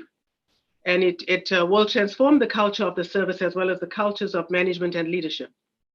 It's important to note that the Reuben Tomlinson report is not the sole catalyst for this work and for the program, which is to say that it is a significant contributor to the work which was already underway towards our future state. Slide, please. A key element, I've mentioned this already, but a key element of the plan is the establishment of the Independent Office of the Workplace Investigations. This office will centralize the complaint intake process, assess the complaint, initiate and conduct complaint investigations, and report findings and monitor and measure process. This office will also operate as independently as possible. Business practices and processes will be introduced to ensure this office remains free from OPS cultural interferences. The slideshow also shows that this is a whole of service, whole of organization approach with defined roles and responsibilities as we begin to implement the Safer Workplace Action Plan. The Chief and CAO Duncan already spoke about some of the work that's already been underway. The work began because we realized that it should not be there should not be interdependency between the work and this initiative. So one of the examples of work that's been done was the Spark strategy, which was led by the Respect, Ethics and Values branch, which was initiated as an approach to build champions of change within the membership and across the service.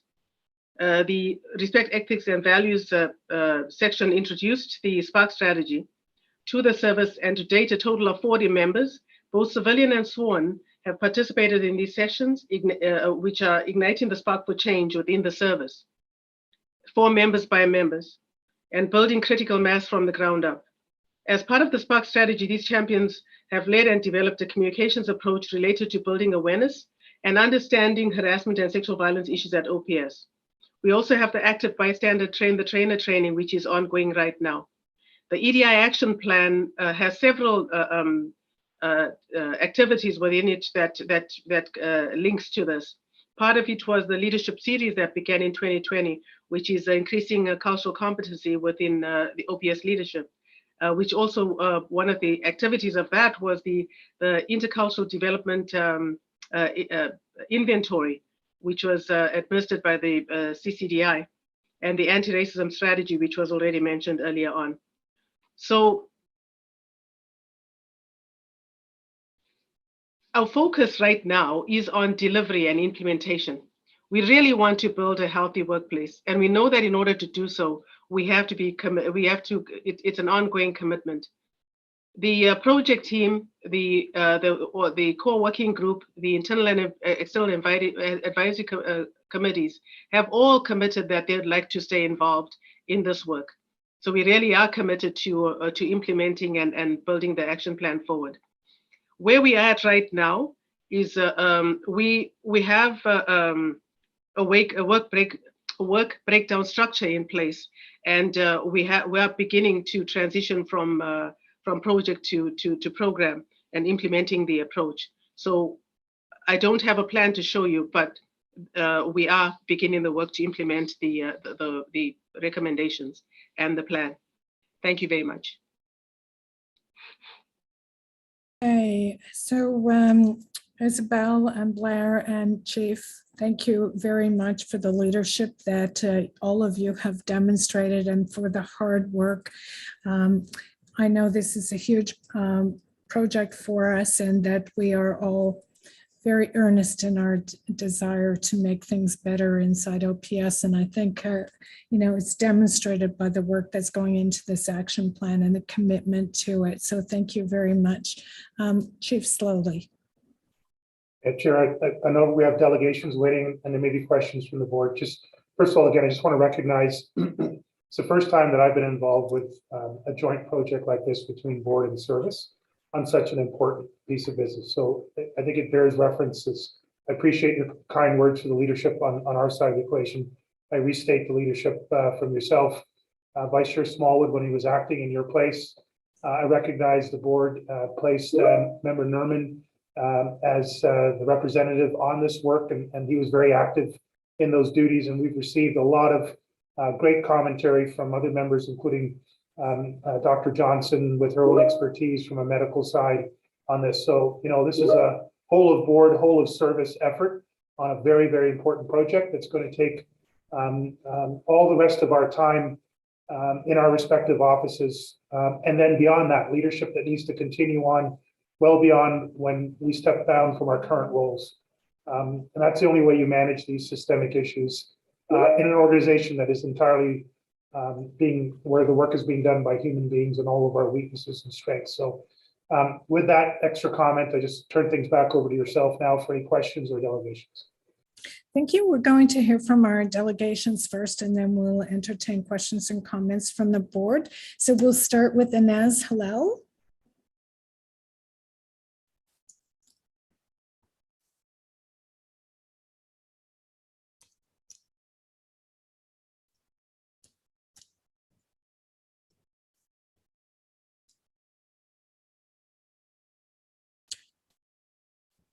You're on mute, Inez. Sorry about that. Can you hear me now? We can. You have 5 minutes. Go ahead. Perfect. So, hi, everyone. I just wanted to take the time today to ask a couple questions that I think will provide important context for the report. So in reviewing the documents submitted in the agenda, we can see that the budget associated with the implementation and sustainment of the renewed workplace violence and harassment program includes projections over the course of the next 5 years. So essentially what we see is in the span of the next 5 years, the OPS plans to allocate $8.2 million to the program, with $2.2 million spent in this coming year.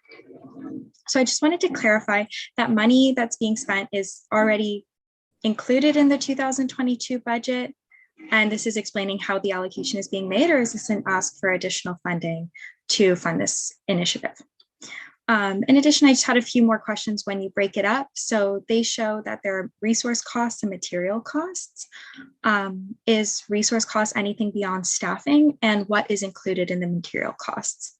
In addition, after 5 years, there's no more costs. So does that mean that within 5 years, there'll be no more sexual harassment within the workplace, or will this strategy be revisited? So technical questions aside, I did have a couple concerns about the recommendations that I would like to raise. So first, I would also like to begin by thanking everyone who came forward and spoke about their experiences within the OPS. I recognize and I appreciate their courage, and I hope that they are safe. The report paints a really clear picture of how prevalent and widespread workplace violence and harassment is within the police service. And while it describes the problems as systemic, it doesn't draw parallels with violence and harassment more broadly, so I will. The Canadian Women's Foundation reports that sexual assault is the only violent crime in Canada that is not declining. In addition, only 6% of all sexual violence is reported to police, the lowest reported rate of all violent crime. And the reasons they attribute to this, among others, are the likelihood that the offender will not be convicted, the fear of reprisals, and difficulties with the reporting system. In fact, data from Statistics Canada from 2019 found that 57% of women who do not report sexual assault do so because they do not want to deal with police. This information is important because it suggests that not only is the OPS an unsafe space for marginalized members within their staff, it does not succeed in fostering safety for community members who experience sexual violence or harassment. Of course, the report does not provide recommendations to make the reporting process easier for community members, nor does it put forward any funding or strategy to prevent community members from experiencing violence and harassment. Taking a step back from the report, we can see that while the OPS undergoes more training, more reforms, and works to create a safer environment for their staff. Sexual violence and harassment. Sorry? Okay. Sorry about that. OPS will once again monopolize funding with no regards for this community. OPS officers will continue to criminalize community members who do the same things that they do while themselves benefiting from restorative justice practices. If anyone is uncertain as to why the recommendations put forward in the Rubin Tomlinson report will not eliminate workplace violence and sexual harassment, you should read the first 31 pages of the report. For example, recommendation 1, appointing a senior person to lead the implementation of the recommendations, or recommendation 6, committing to lead by example, after reporting on instance of leadership failing to model appropriate workplace conduct and supervisor misbehavior, is frankly insulting. Recommendation 3, which suggests increasing oversight by the OPSB, so this board, stands out as particularly useless because we've heard multiple times in this meeting alone that this board cannot fire, suspend officers accused of misconduct. Right now, you're giving this community the choice between paying $8 million to address sexual violence in the OPS or letting the violence go unpunished and unaddressed within the service. Allow me to offer a third option. We could defund the police.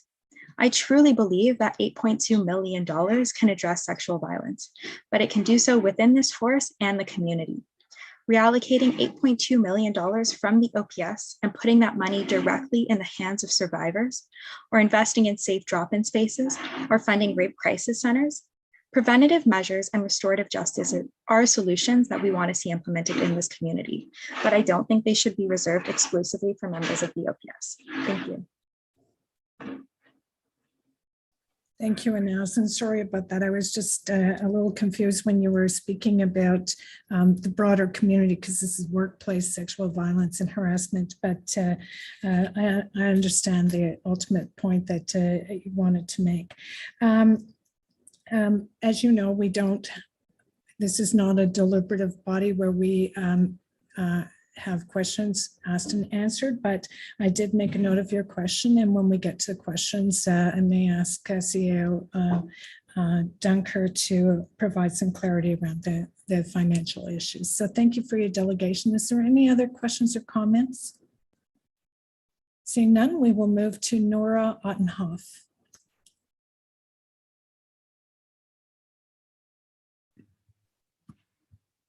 Hi, Nora. Hi, can you hear me okay? We can. You have 5 minutes. Please go ahead. Awesome. Hello, board. I am here today to speak to the OPS Workplace Violence and Harassment Program report and highlight the many contradictions and gaps that are present within it. Before I proceed, I would like to thank the individuals who have come forward to speak of their own experiences of sexual and gender-based violence and harassment within the OPS. I acknowledge the difficulty of taking such an action and applaud you for your courage. This report outlines the systemic and pervasive nature of sexual violence and harassment within the OPS.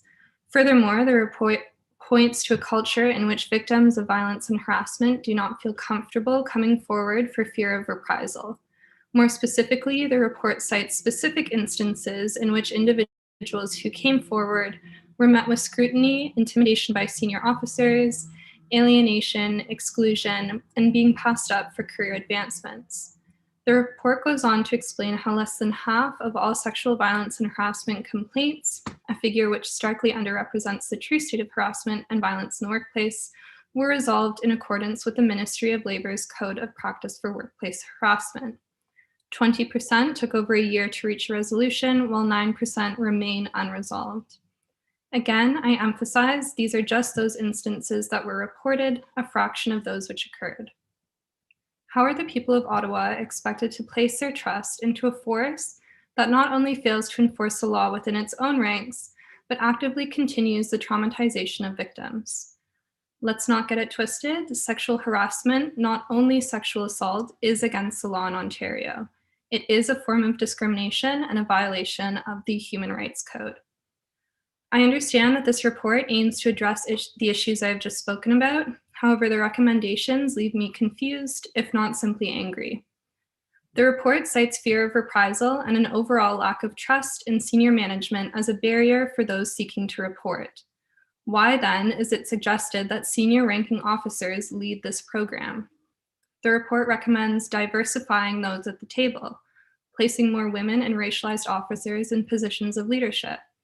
It also expressly discusses the violence, harassment, and aggression these same populations face within the force, making their career progression and desire to sit at such tables limited.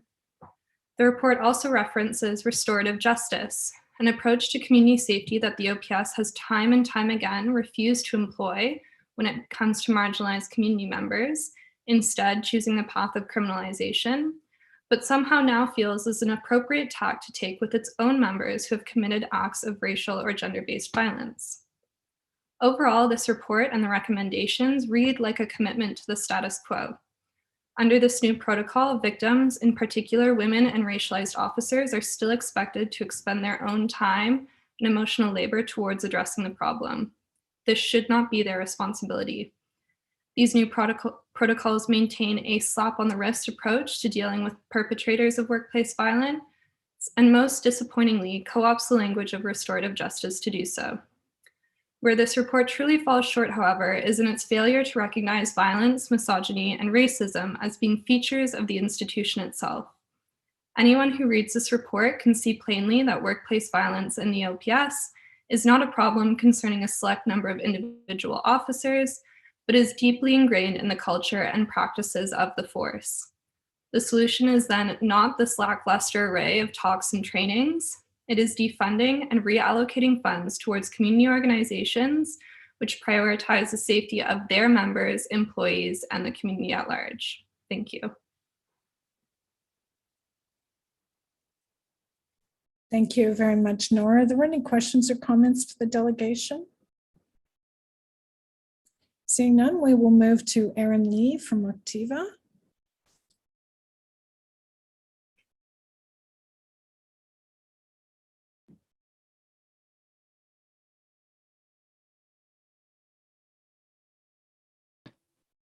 Hi.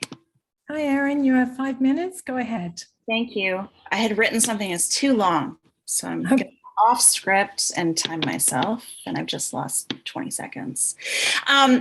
First, I just want to say that the kind of expressions that I heard from Chair Deans, from Chief Slowly, from Inspector Granger reflect a more caring attitude than I saw captured in the way the reports are written.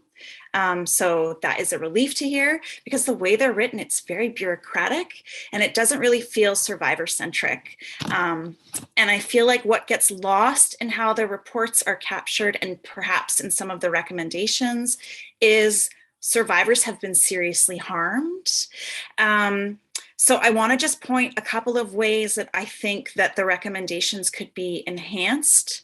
The first would be, there's no reference, and maybe there's something that I haven't seen in the documentation, but having read the documents, there's nothing about having dedicated feminist supports for survivors from frontline community agencies that support survivors of sexual violence day in and day out. There is a reference to a psychologist, which I guess is for like the mental health track of the report, but gender-based violence is not a mental health issue. It's the problem of the person causing violence. So that is an inappropriate support. I mean, there certainly might be trauma that results, and maybe that would be helpful. But further to that, in the context of knowing that in the community connected to OPS, there's a fraudulent psychologist with the whole Dr. Frey debacle, I would suggest that hiring a psychologist internally could be really ineffective, and members of the police force may not feel safe going to that person. And I think, underscoring that, I think is just some of the recommendations and the way the report is framed, to me, show that there was a real absence of community-based feminist expertise. I was a member of the external advisory group, and I did not feel comfortable continuing, because when Ruben Tomlinson came on, it seemed apparent that the role of that advisory committee would be shrunk to nil. Likewise, I was uncomfortable with the membership of that committee because it was mostly other large institutions, including, which made me feel gobsmacked, the military. Like, sure, they have the problem and they're dealing with it, but just because they're doing something does not mean they're experts. There was not one sexual assault support center member of that external advisory group, and I really think that's a gap, and I talked about it and mentioned it multiple times. The other suggestion that I made multiple times is that in the community, we are seeing more and more, not just Ottawa-based, but other places, survivors of police sexual violence and harassment speaking publicly about these issues. They're amazing, they're courageous. The only reason anybody of us talks about this is because survivors come forward. That's the only reason we're doing any of this. In 2012, she was then a constable, now she's a sergeant. Barbara Ciarda made her human rights complaint. She was, subjected to sexual harassment as well as other gender discrimination, and that led to a human rights complaint, which led to the gender audit. It's not like OPS wanted to do a gender audit. So I think we always need to keep in mind both the impacts on survivors, but also the courage. And without those survivors, none of this would be happening. And so that external advisory group, I felt really was not the right advisory group. So those survivors of police violence are willing to be on an advisory committee. That's who you need at the table to really shape and direct this. I will say that I was very impressed with the work that Michelle and the team did, and making sure that really like all members of the service were engaged. I think that contributes a lot to buy-in, so I think that's great. And then the last two things, I mean, I know there's legislative constraints, but the OWI reporting to the chief, something about that doesn't feel like it's actually independent. I understand it couldn't report to OBSB because of the kind of operational oversight constraint there. Is there, and I'm sure you've thought about it, but I don't know, I would really encourage the board to explore, like, is there another mechanism to make it really outside of OPS so that they're not reporting to the chief? Because it could be any chief, not Chief Slowly necessarily, but any chief could also be causing harm, right? It's not like a chief is immune from doing those things.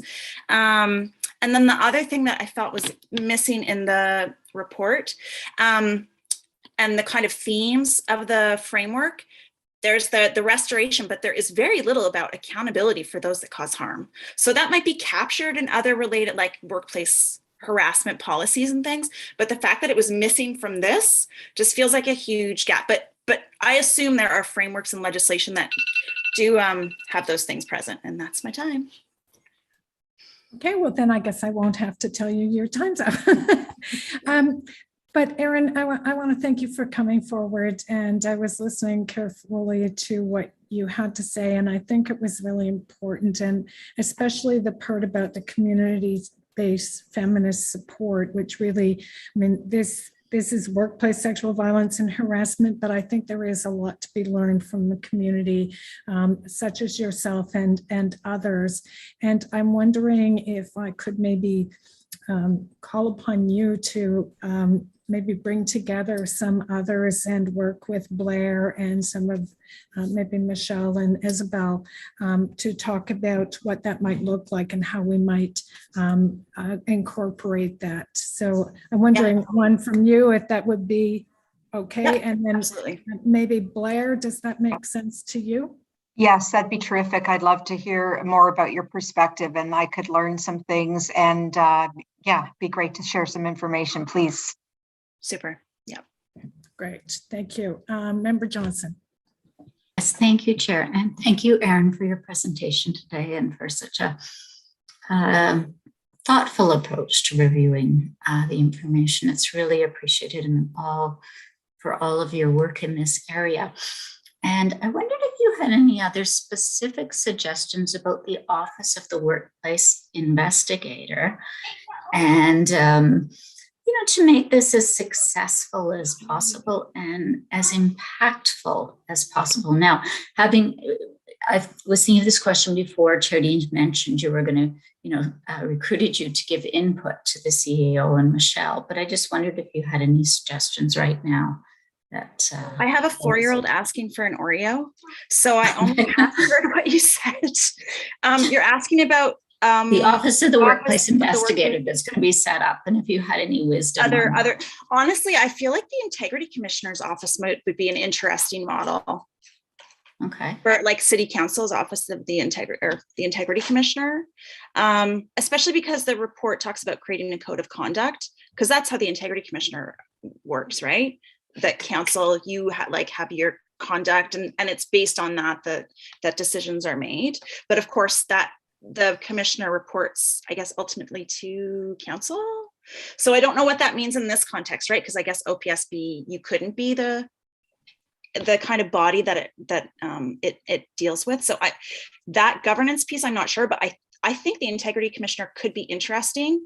And similar to what some of the other folks have said, I feel like I'm curious if there's a way that this work could actually be leveraged for not just OPS, but like if the resources are being shepherded towards this, can it be for paramedics and fire service? And I don't know, like if there's going to be the money put in there, is there a way to collaborate with the Integrity Commissioner and, build something that's a bit more useful beyond just the OPS, although obviously the need is there for OPS as well. Yeah. Okay, thanks, Erin. Thank you, Member Johnson. Any other questions or comments for Erin? Seeing none, thank you again, Erin, for coming out and for your helpful ideas. Okay, so that ends our public delegations. As a board, we fully support all of the recommendations being implemented to combat harassment and sexual violence, as well as promote a better workplace for all. I want to highlight that one of the recommendations from Ruben Tomlinson was specifically addressed to the board, and it related to the board exercising increased oversight. The recommendation included actions such as being more probative on workplace issues and complaints, including human rights complaints, undergoing additional governance training, and leveraging our responsibility for hiring and evaluating the chief to meaningfully demonstrate our commitment to EDI and building a healthy and respectful workplace. As a first step in an acknowledgement of the important role the board can play in taking action on workplace sexual violence and harassment, I have a motion. I believe it was circulated to the board members earlier today. And I'm just going to read it. Whereas the Ottawa Police Services Board and the Ottawa Police Service are committed to creating a workplace where all members feel safe, respected, and supported. And whereas the Joint Strategy on Workplace Sexual Violence and Harassment program has resulted in a series of action items culminating in a multi-year Safe Workplace Action Plan. And whereas the Safe Workplace Action Plan, and more specifically the recommendations put forward in the Ruben Tomlinson report, include recommendations specifically directed at the board in its oversight and governance role. Therefore, be it resolved that the board hereby commits to undertaking increased governance training in support of maintaining a healthy and respectful workplace, and be it further resolved that the board commits to leveraging its governance and oversight roles and responsibilities, including but not limited to the hiring and evaluation of the chief of police, the creation of a strategic plan for the service, the approval of the annual budget, and the oversight of workplace issues and complaints to ensure that equity, diversity, and inclusion, as well as building a healthy and respectful workplace, remain priorities for the OPS. So I just put that out there. When you have questions or comments, if anybody wants to comment on this before we finish, we can carry that item. So are there any questions or comments? Don't see any hands going up right now. So I just wanted to follow up on a question that Inez Halel had raised about the costs. I see Michelle has joined the call, so maybe this question is directed to you, Michelle. Were the costs included in the 2022 budget, and what is the breakdown of those costs? I'm not sure if you heard Inez, she was asking about the resource and material costs as well as the 2.2 this year, if it was included in the overall package. So if you could just provide some clarity, I'd appreciate it. Will do, Chair.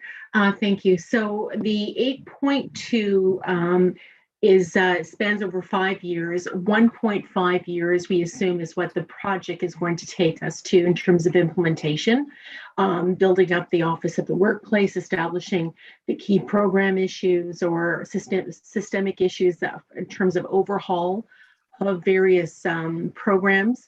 a lot of the training, the curriculum designer, establishing those resources.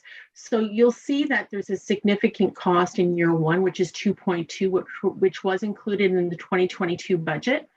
And you'll see that budget decreases year over year. Predominantly the majority of the cost for material and net new resources are formed within year 1 and 2. I hope that answers the question. Yeah, thank you very much. Member Nerman, you have your hand up. Go ahead. Chair, just a brief comment, and Krista can correct me. I think there needs to be a seconder to your motion.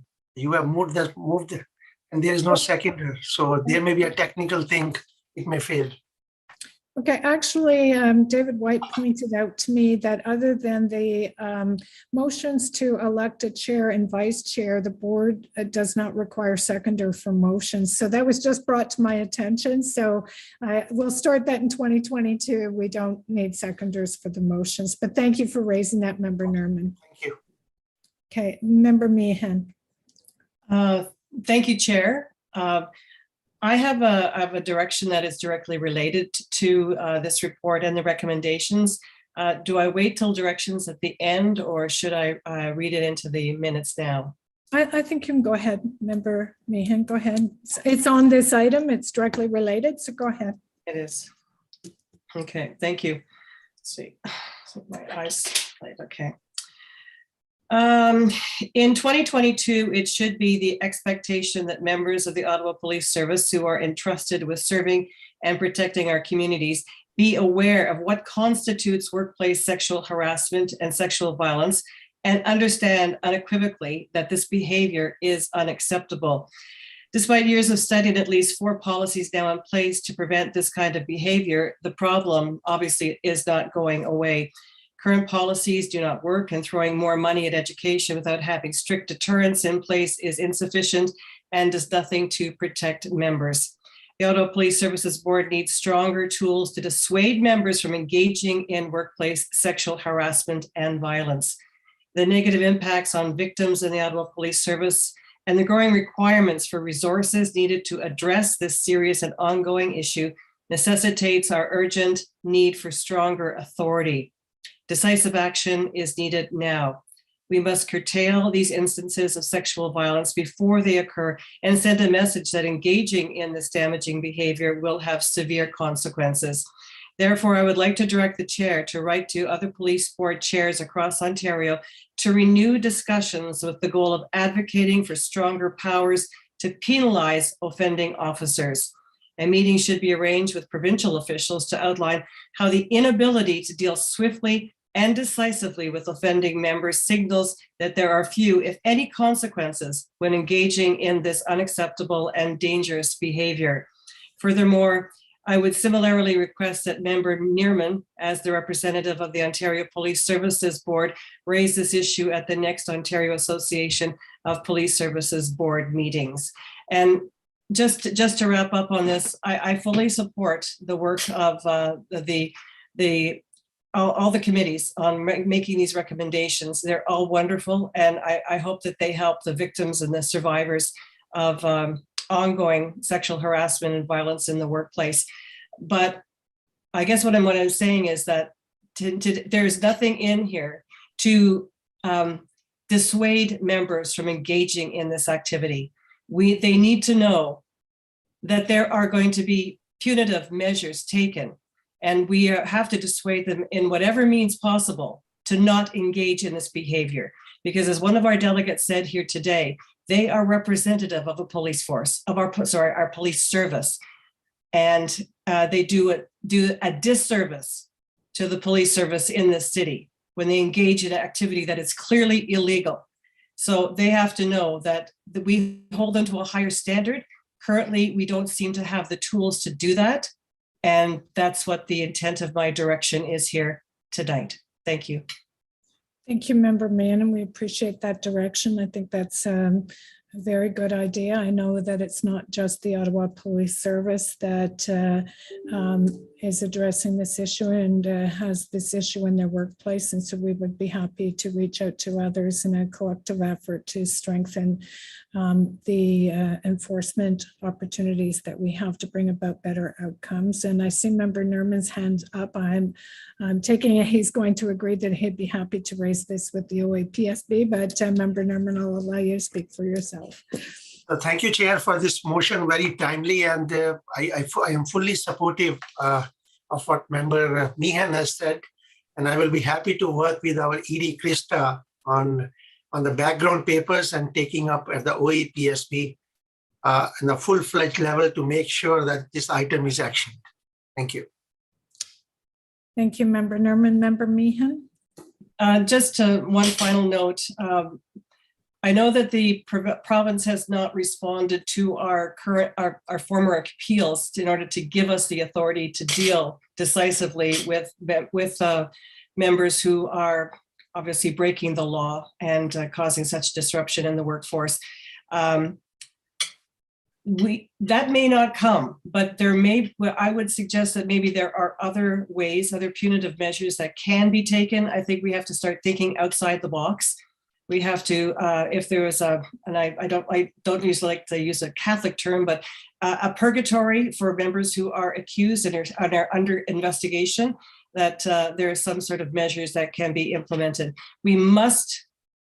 People must know going into this that this is not going to be tolerated.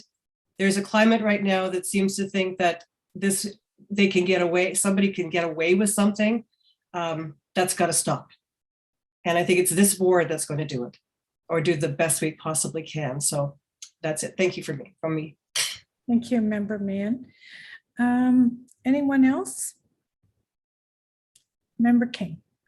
No, I just wanted to briefly thank Member Meehan for really bringing this direction on top of the motion that you have advanced, Chair. I think it's important for us to seek as many avenues of deterrence as possible. I also wanted to thank staff again as well for really bringing together all of the resources, not just this report, but I know the work that was undertaken around the gender and equity and diversity audits. I know that a lot of work was undertaken through the Community Equity Council in terms of inputs on the diversity audits, because I was outgoing, sitting on the CEC and seeing the type of work that was being undertaken there, along with the additional work through the workplace harassment audits and the engagement surveys. So I really want to thank staff for combining all this information, and also for staff working with the board to accept every recommendation in conjunction with the board in really demonstrating a commitment to address these systemic issues, the misogyny, the racism, the discrimination, the harassment, and bullying. I think that the work here is important because it's also attached to a number of substantive recommendations with a budget and with a timeline. So I'm just appreciative of the efforts that have been undertaken. I want to thank the chief, the command, and as well other board members who've worked so diligently on this initiative. Thank you, Chair. Thank you, Member King. Anyone else? So on the motion that I read earlier, is that motion carried? Carried. And on the report recommendations received? Received. Report received. Thank you. Okay, our next held item is item number 5, the 2022 Canadian Association Police Governance Advocacy Survey. As the board knows, I'm a member of the board of directors of CAPG. CAPG recently circulated an advocacy survey to collect feedback on issues they should prioritize as part of their advocacy platform for 2022. My hope this evening is that we can take a few minutes to discuss the survey and where we feel as a board the CAPG should focus its advocacy efforts. So if anyone had any ideas, I can tell you that as a board member, I had some input into the short list that was received and is in your package. As I've said to City Council, I'll say again in this, if you have too many priorities, then you don't really have any. And as an national advocacy organization, I think that CAPG has to really look at the art of the possible and what would make the biggest impact in terms of advocacy this year with the federal government. So there's 10 issues: mental health for first responders, mental health related calls, national strategy on addressing cybercrime, national task force on the future of policing and police governance in Canada, First Nations policing, reconciliation of vulnerable Indigenous populations, drug policy, violent crimes, police governance, use of force, safe roads and traffic enforcement, or any other item that we had not narrowed down when we sent out the survey to the members. So I don't know if anybody has any opinions that they would like to share, or if they would like just to direct Krista and I on behalf of the board to select the priorities, or if you want to write to me with your priorities, and I don't know how you want to proceed. So Member Johnson. Thank you, Chair. I wonder if you were to send that list to us as a board and then just give us a chance to rank our priorities. It's in the board report. Okay, in an email to rank them so that the board members all have input into the priorities? Well, it's all there to be ranked in the report. I mean, we could do it right now if everybody wanted to give their 1, 2, 3. Or if you want us to circulate it and you can rank them, and then we can, it might be beneficial to have some conversation if I had an idea of what you were thinking of. I mean, I actually think in a large measure how they're ranked here, with the exception of maybe one, like I actually think mental health related calls is very current and something that should be a priority. I think that it would be really beneficial to advocate for a national task force on the future of policing and police governance in Canada, especially because I think that we're at a crossroads right now, that we have heard the cries from the public for changes in policing models. I do think that this is something that's right across the country, and as a national organization, CAPG should be calling for a national strategy on the future of police governance in Canada. So I think that would be timely. I actually like the idea of addressing cybercrime myself, because as we've heard from the chief many times, we don't have the capacity. And even in the board report today, there's a discussion about how the police service just does not have the capacity to address, international cybercrime. And I do think that that's something that the federal government should be playing a major role in. So those would be my 3 priorities, and maybe we can just have a quick discussion about it. And then if there are others, we can try and find a way to figure out what the most important are. Anything further, Member Johnson? I think that, and I've just opened this now, certainly mental health and wellness of police officers is an important issue.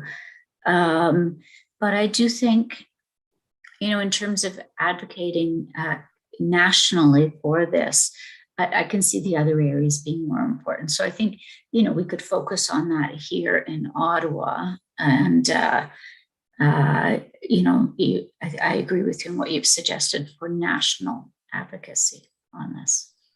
Thank you. Member Smallwood? I was just wondering if it's be possible if the board, I agree with your idea of trying to narrow things down, because if everything's a priority, nothing is.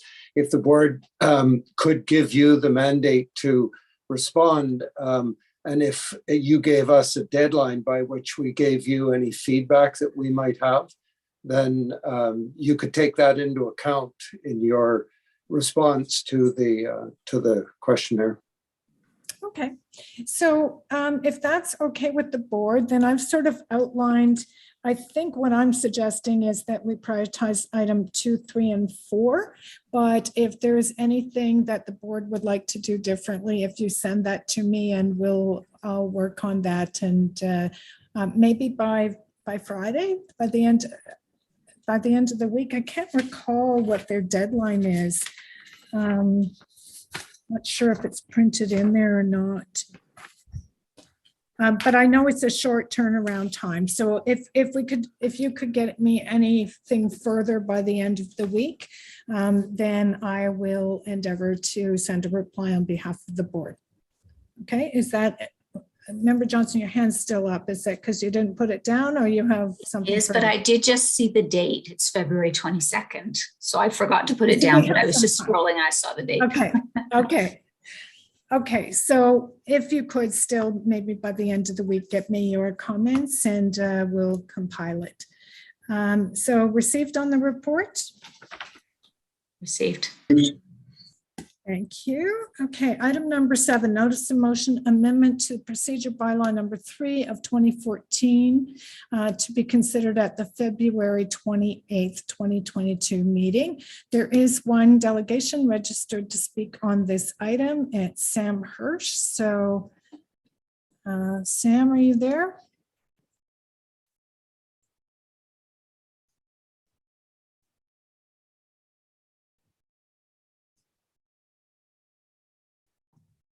Can you hear me? Yes, we can. You have 5 minutes. Go ahead. Thank you. I want to first acknowledge that we're on the unceded and unsurrendered territory of the Algonquin people, and it's always important to acknowledge this, especially at this board meeting, while we discuss an institution as essential to colonialism as the police, who have historically been used as a tool to marginalize Indigenous peoples here in Ottawa and across Canada. And we see this on our streets and in our jails as Indigenous peoples continue to be overrepresented in the prison system and in the population of unhoused people. The first question that popped into my mind when I saw that this procedural amendment to limit our participation was proposed was why now? Why are board members proposing this so late into their mandate? If it is just as you, Chair Deans, said, as quoted in the Citizen, to provide clarity, additional clarity on the rules of engagement between delegations and board members, you could have done it when you began your mandate in 2018, or even the year after in 2019. But you folks chose to propose it now.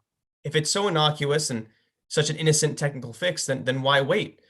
But upon further reflection, it's quite clear why this was done now. You've clearly chosen to propose it now because people have been coming to speak truth to power since June of 2020, since that fateful summer day when George Floyd was murdered.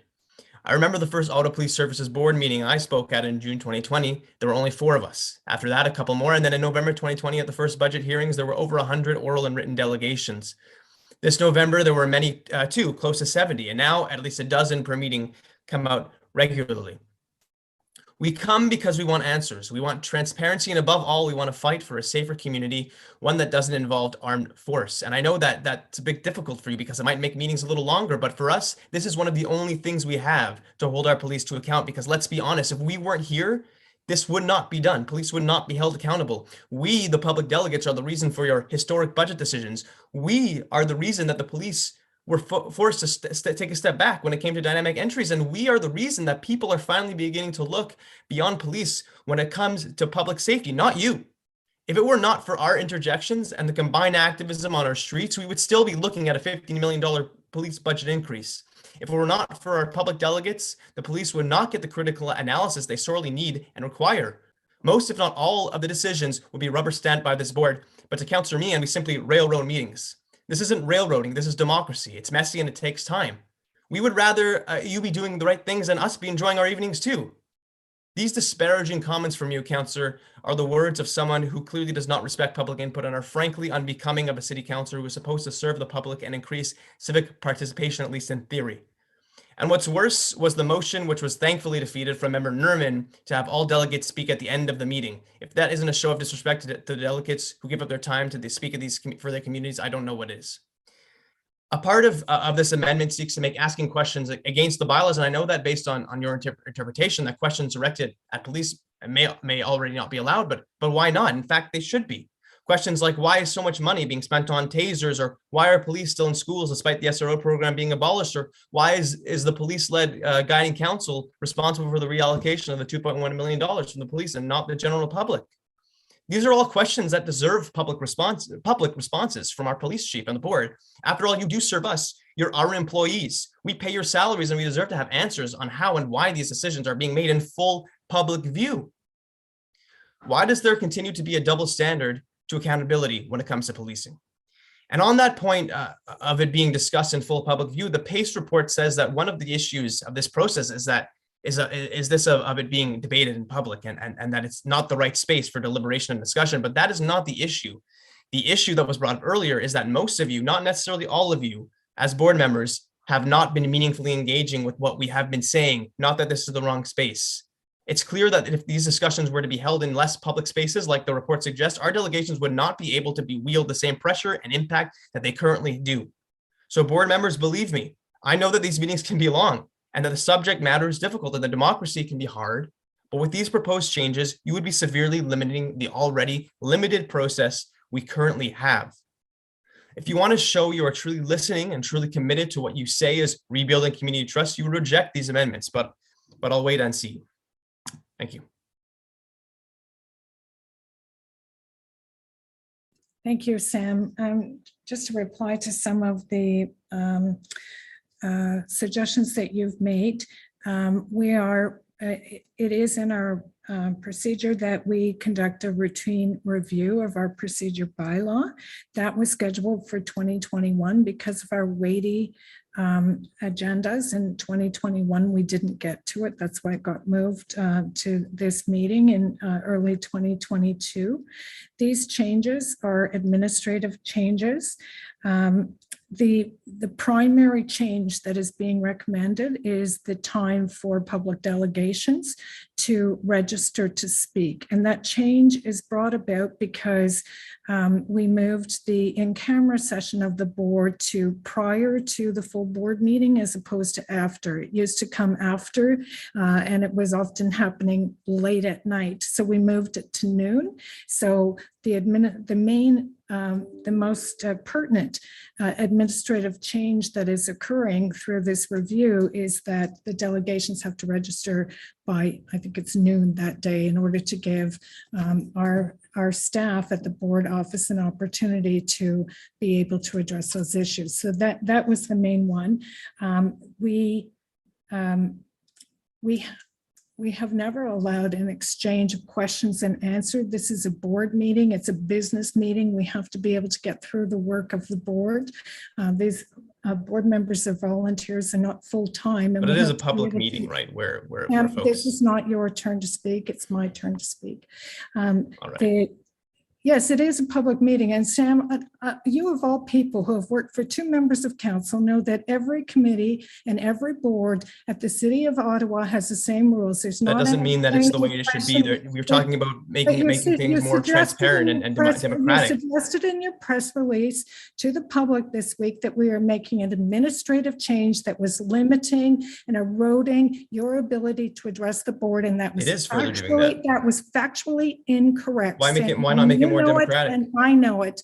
And we are working with PACE to have a more deliberative opportunity to speak. In the meantime, I think you know that if you sent me a question and you wanted an answer to it, that I would endeavor to get you an answer to it. And of course, you have great social media skills, so you could use that any way you wanted. So, I think you have to keep it real, Sam, and you have to not create the impression the board is taking away some right of the public. That is not happening. These are administrative changes. So thank you for being here. Could I respond to that? They're a bit disparaging of my character, some of the questions, some of those responses that you were saying, Councillor Deans, if I could just respond. Go ahead.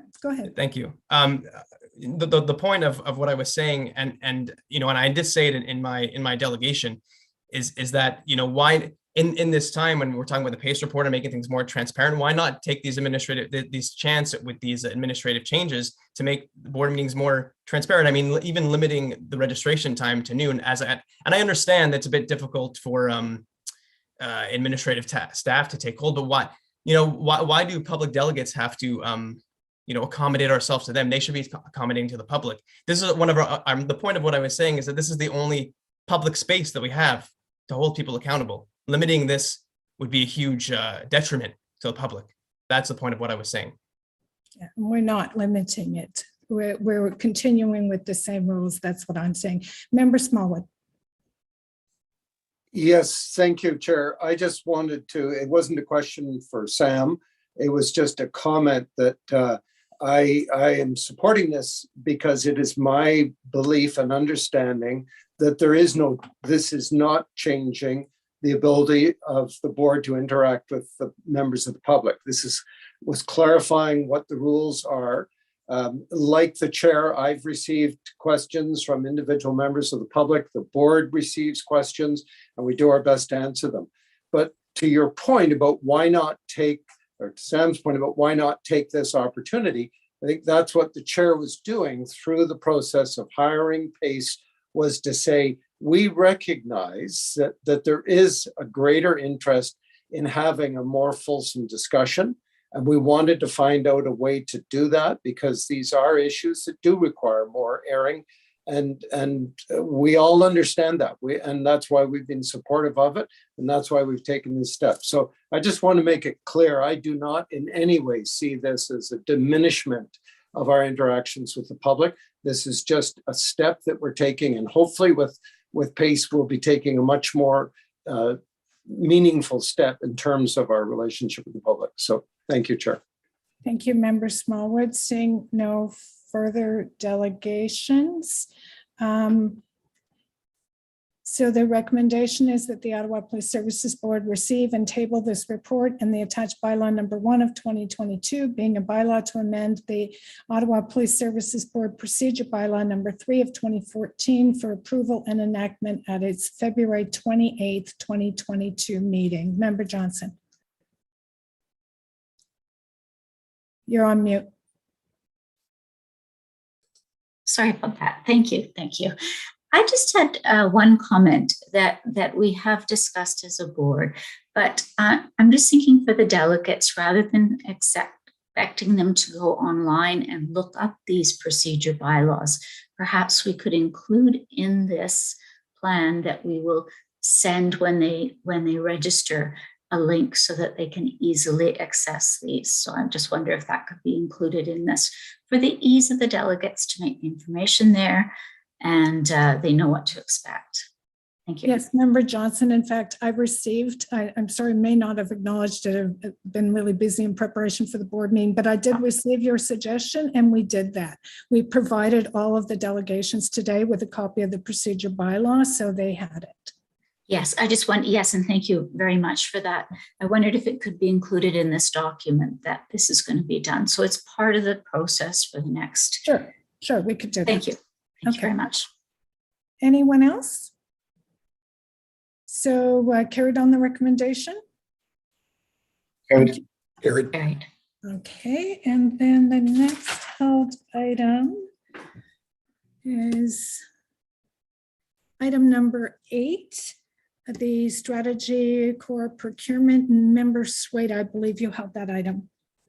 Yes, thank you, Chair. Do we have any deliverables that Strategy Corp is going to prepare for their second phase of work?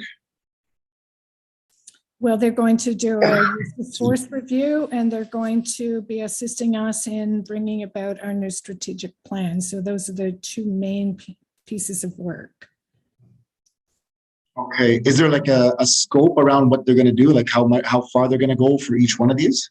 They're writing a scope of work report for us, and we will provide that to the board when we receive the scope of work. This is just to make sure that we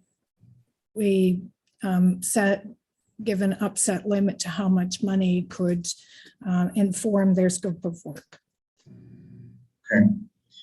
And then with regards to use of force, is the chief going to be involved with Strategy Corp since it might impact operational matters? I'm sure the Strategy Corps will consult the chief through the work that is being done. Okay. All right. It kind of ties into item number 18 as well, with regards to the CEDs, because we're probably potentially looking at, potentially approving the CEDs. However, it's going to be discussed, or it's going to be reviewed by Strategy Corp in their work in phase 2. So I'm wondering if yeah, I think the use of force policy will be a broader scope than just that. But you're right.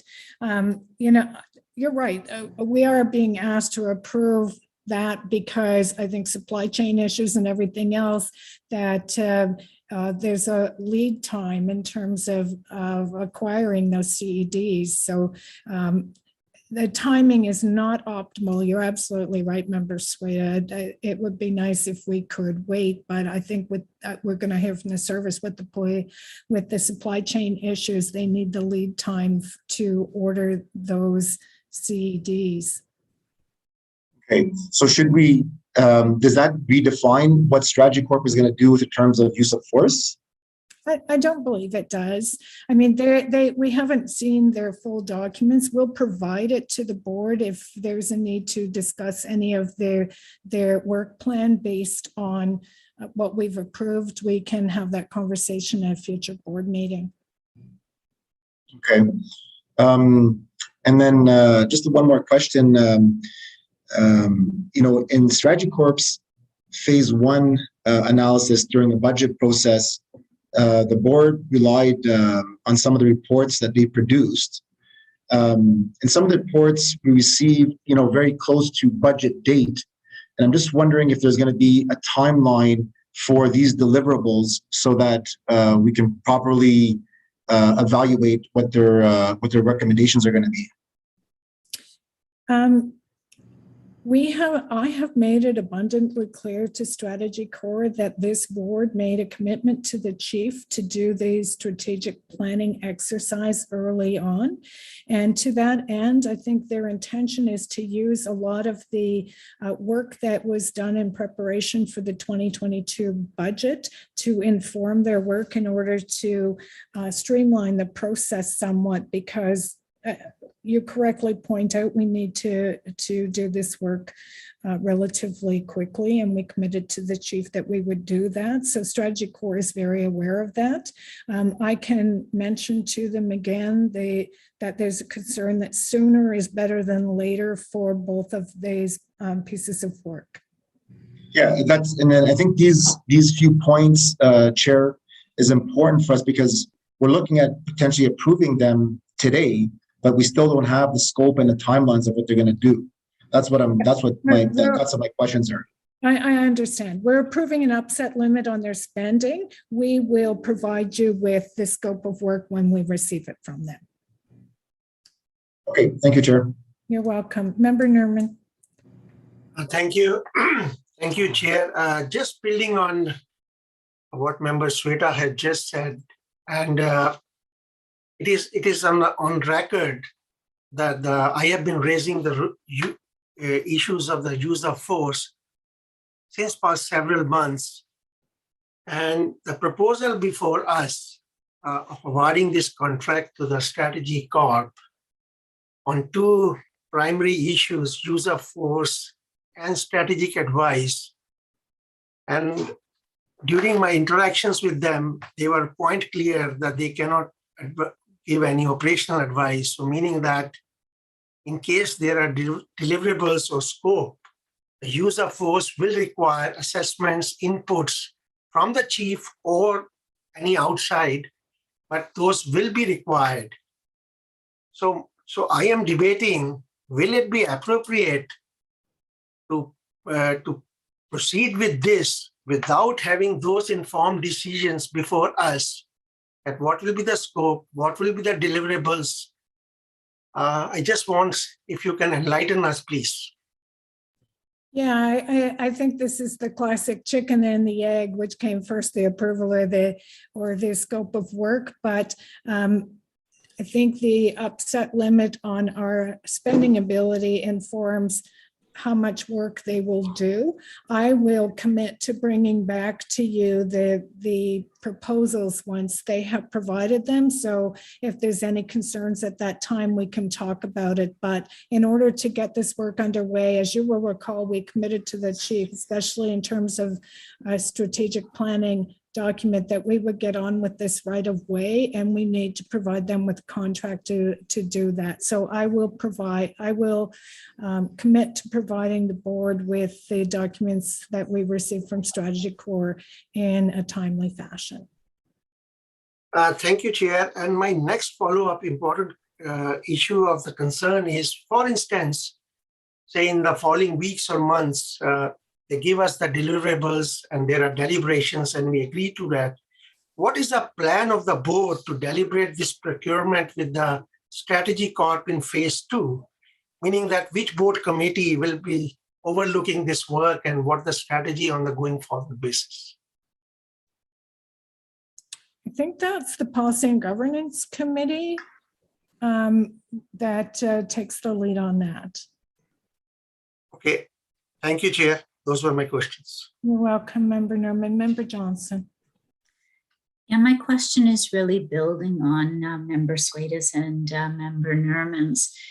So wouldn't we expect to see more of a detailed kind of invoice of the work that's going to be done with the cost? This is a lot of money. So you know, I think it would be prudent for us to have more detail before we approve the spending of this amount of money, so that that can be shown to the public. And yeah, so just looking for them to sort of provide some sort of detail with respect for this, not to approve the money before we see, you know, what's going to be included in it.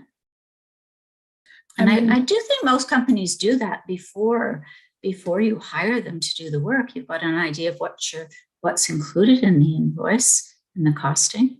Yeah, I think we have a pretty good indication, Member Johnson, of the work that they're going to be doing in terms of this strategic direction. Some of it, I think, is sort of outlined in the report today. But my issue is timing. We committed to the chief, as you will recall, in a very heated budget session, that we would get on with this strategic planning exercise early in the year. And if we're going to delay a whole month to see a detailed breakdown, I think that's really problematic in terms of getting the strategic planning work done.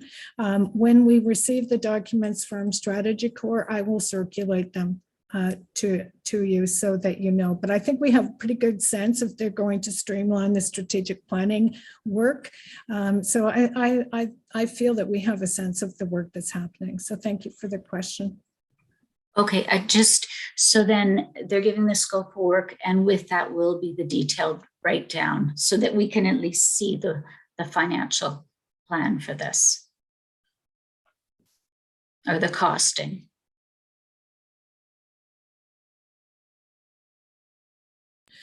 Okay, so yes, the original letter of engagement that we had with Strategy Core actually had quite a bit of this information. So if you go back and look at that, you will see most of what we're talking about. This is probably going to be a little more streamlined than that. Okay, thank you. You're welcome. Member Smallwood. Yes, I just wanted to say I appreciate Member Norman's, Member Swaita's, and Member Johnson's comments. Member Johnson made a comment about it being an invoice. My understanding, this was just us agreeing to an upset limit. This is not an invoice. This is not them sending us a bill for work they haven't yet done. This was just the board providing an amount of money so that we could then make the next step, which was engage with them to get the further details from them that we need so that we can get the questions that you and the other board members are asking. That was my understanding of what we're doing now.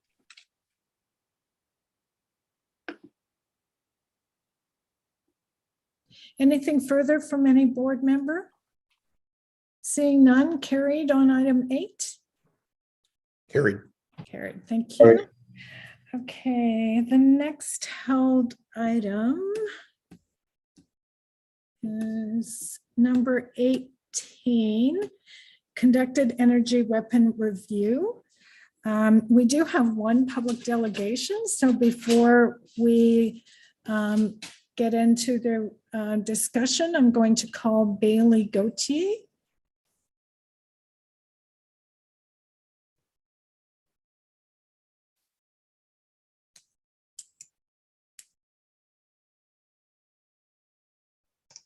Hi, Bailey.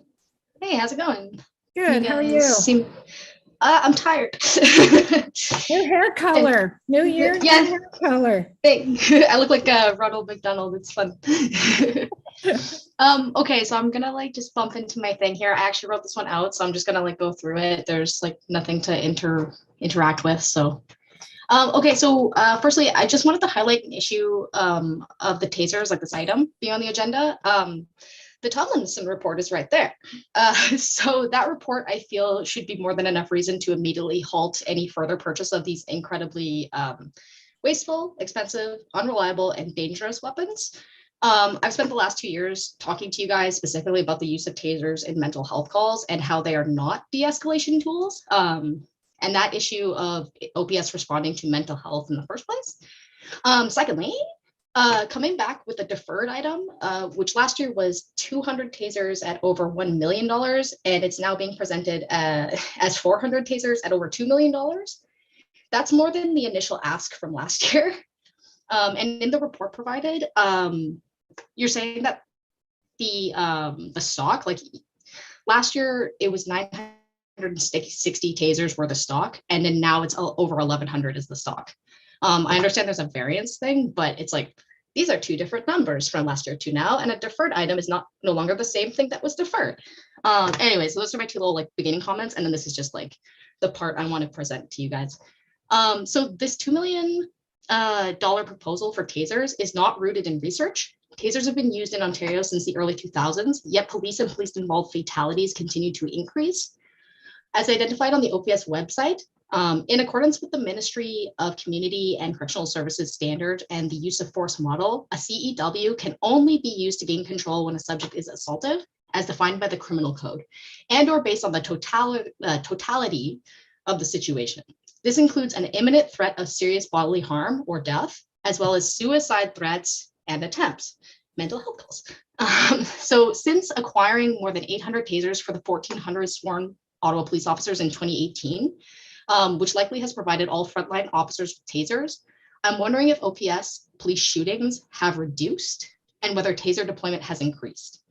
Ottawa Police Services evaluations of tasers, that's provided in the report, has not been updated since 2015, well before most officers were equipped with tasers. So how can we conclude if they're actually effective to justify this $2 million budget to produce more? Further from the research and an op-ed I read from former Ottawa police officer Lisa DeVoe, Ottawa police officers do not receive de-escalation training, defined as using empathy and communication, not force or intimidation to de-escalate a person. Rather, OPS focuses on use of force training and considers the 2-day taser course as de-escalation training. Within Canada, police only need to use force, which includes but is not limited to firearm discharge, 2% of the time. In the remaining 98% of cases, we can conclude that there were no grounds to use force. In many of these situations, officers only needed effective communication skills. Further, the CPC has found more than 70% of reported fatal encounters with Canadian police between 2000 and 2017 involved a person experiencing a mental health crisis or under the influence of a substance. In some cities in Canada, mental health accounts for up to 30% of the calls for service, and that is only increasing. StatsCan has reported an increase in calls for service involving mental health and wellness checks by 12% in the first 4 months of the pandemic. And in 17 Canadian police services, while break and enter, theft, shoplifting, and assaults have decreased. Anyway, that's my presentation for you. So if I still have time, I'm asking you to reject purchasing these tasers and defer it indefinitely, specifically just because I've talked to you multiple times about this. Also, the Tomlinson report, I think, is more than enough grounds to be like, perhaps not. Thank you for your time. Okay, thanks, Bailey. Thanks for being here and for your presentation. Are there any questions or comments for this delegation? Seeing none, thank you again. So now we will move to questions or comments to staff. Member Smallwood. Thank you very much. A couple of things, and I think our ED sent something around that was a concern that I had was in the report, in the background of the report, it talks about the requirements for these and the purchase of the CWs. And I guess there's a couple of things that I wanted to say. First is I'm not in favor of the amendment that was proposed. The change in the wording. This would take away the discretionary ability to decide whether or not it would take away the discretionary ability from the chief to decide whether or not this was the best use of funds. And I think this is particularly timely given the discussion we've had, the several discussions we've had around, and I know board members have raised concerns about the direction of funds to guns and gangs and SACA and the NRTs and other areas, but in particular our concern about the availability of resources for the mental health response teams.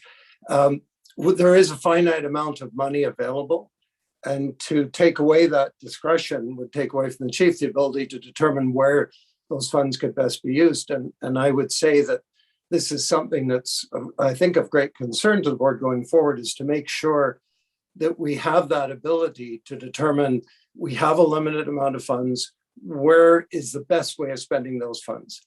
And there is a trade-off anytime we do that. If we spend a certain amount of money on this piece of hardware, there's less money to spend elsewhere on things that are important. And so I personally, I mean, this report is a very good transactional report. It says all the reasons why we should do it, but in a way, in isolation of a bigger picture. We shouldn't be looking at a transaction as much as we should be looking at an outcome.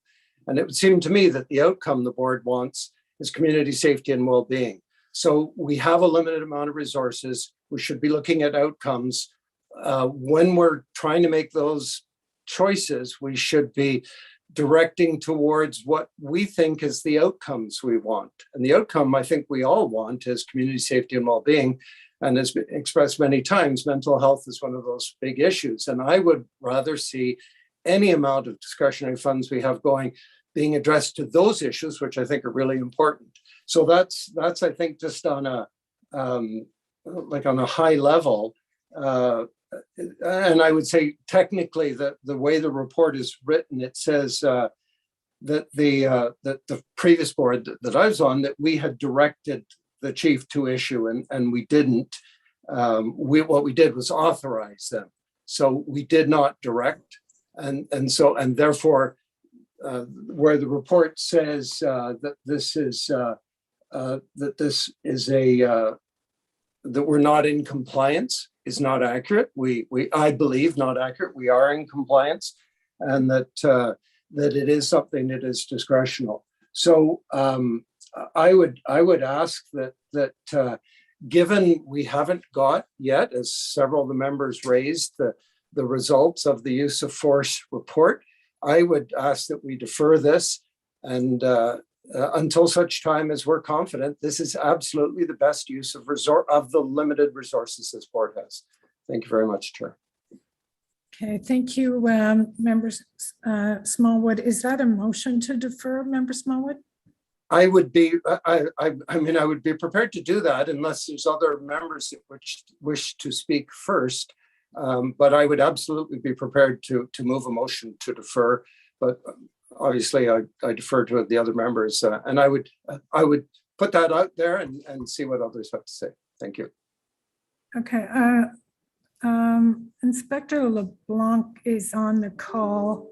Inspector LeBlanc, could you just provide to the board your assessment of the impact of a deferral motion? Thank you, Chair. Just a quick summary is, as Vice Chair Smallwood said, in 2018, it was approved that the chief may authorize a CEW to all members of the service. So as a result of the discussions in October and November, the chief and Deputy Chief Bell tasked us to find efficiencies in the deployment program. So we reviewed the program, and basically the Taser Deployment Ontario is based on coroner's inquest results that advise the ministry on deployment levels. And these date back to 2005. So after a review of the coroner's inquest results, the kind of overwhelming direction or recommendations are based on the acknowledgements of the coroner's office that CEWs increase safety by offering a window for officers in a potentially lethal force encounter to have an option available that does not result in lethal force as one. The second being it limits, because of its effectiveness, prolonged physical encounters that result in injury to members of the public and to police officers. And thirdly, that the mere presence of a CEW at a scene may end the confrontation with no force required. So those are kind of the underlying safety issues related to Taser deployment in general. The 2018 deployment model met and exceeded those recommendations, and those recommendations advise the ministry. Although the ministry does not require every police officer in Ontario to be issued a CEW like they do with firearms, OC spray and baton, it's up to the board and the chief to come up with a joint decision. So the 2018 model, even though we never fully achieved the full rollout, exceeded those expectations. So the adjustment recommended in this report scales back the deployment model to just meet those recommendations. So again, it's not the Ottawa Police wanting to expand or wanting to do anything. We're kind of putting ourselves in a position to make sure we're in compliance with the expectations of the ministry, and we are by even reducing the deployment model to cover frontline officers and only select other officers as per the chief's designation. The issue with deferring it, we've done our own internal legal review in relation to the 5-year useful lifespan, and it's not recommended we exceed that. So all of the units that are identified here are strictly for life cycle management. So by the end of this year, by Q4 of 2022, we basically won't have enough serviceable units to outfit the front line. So that's the position we're in.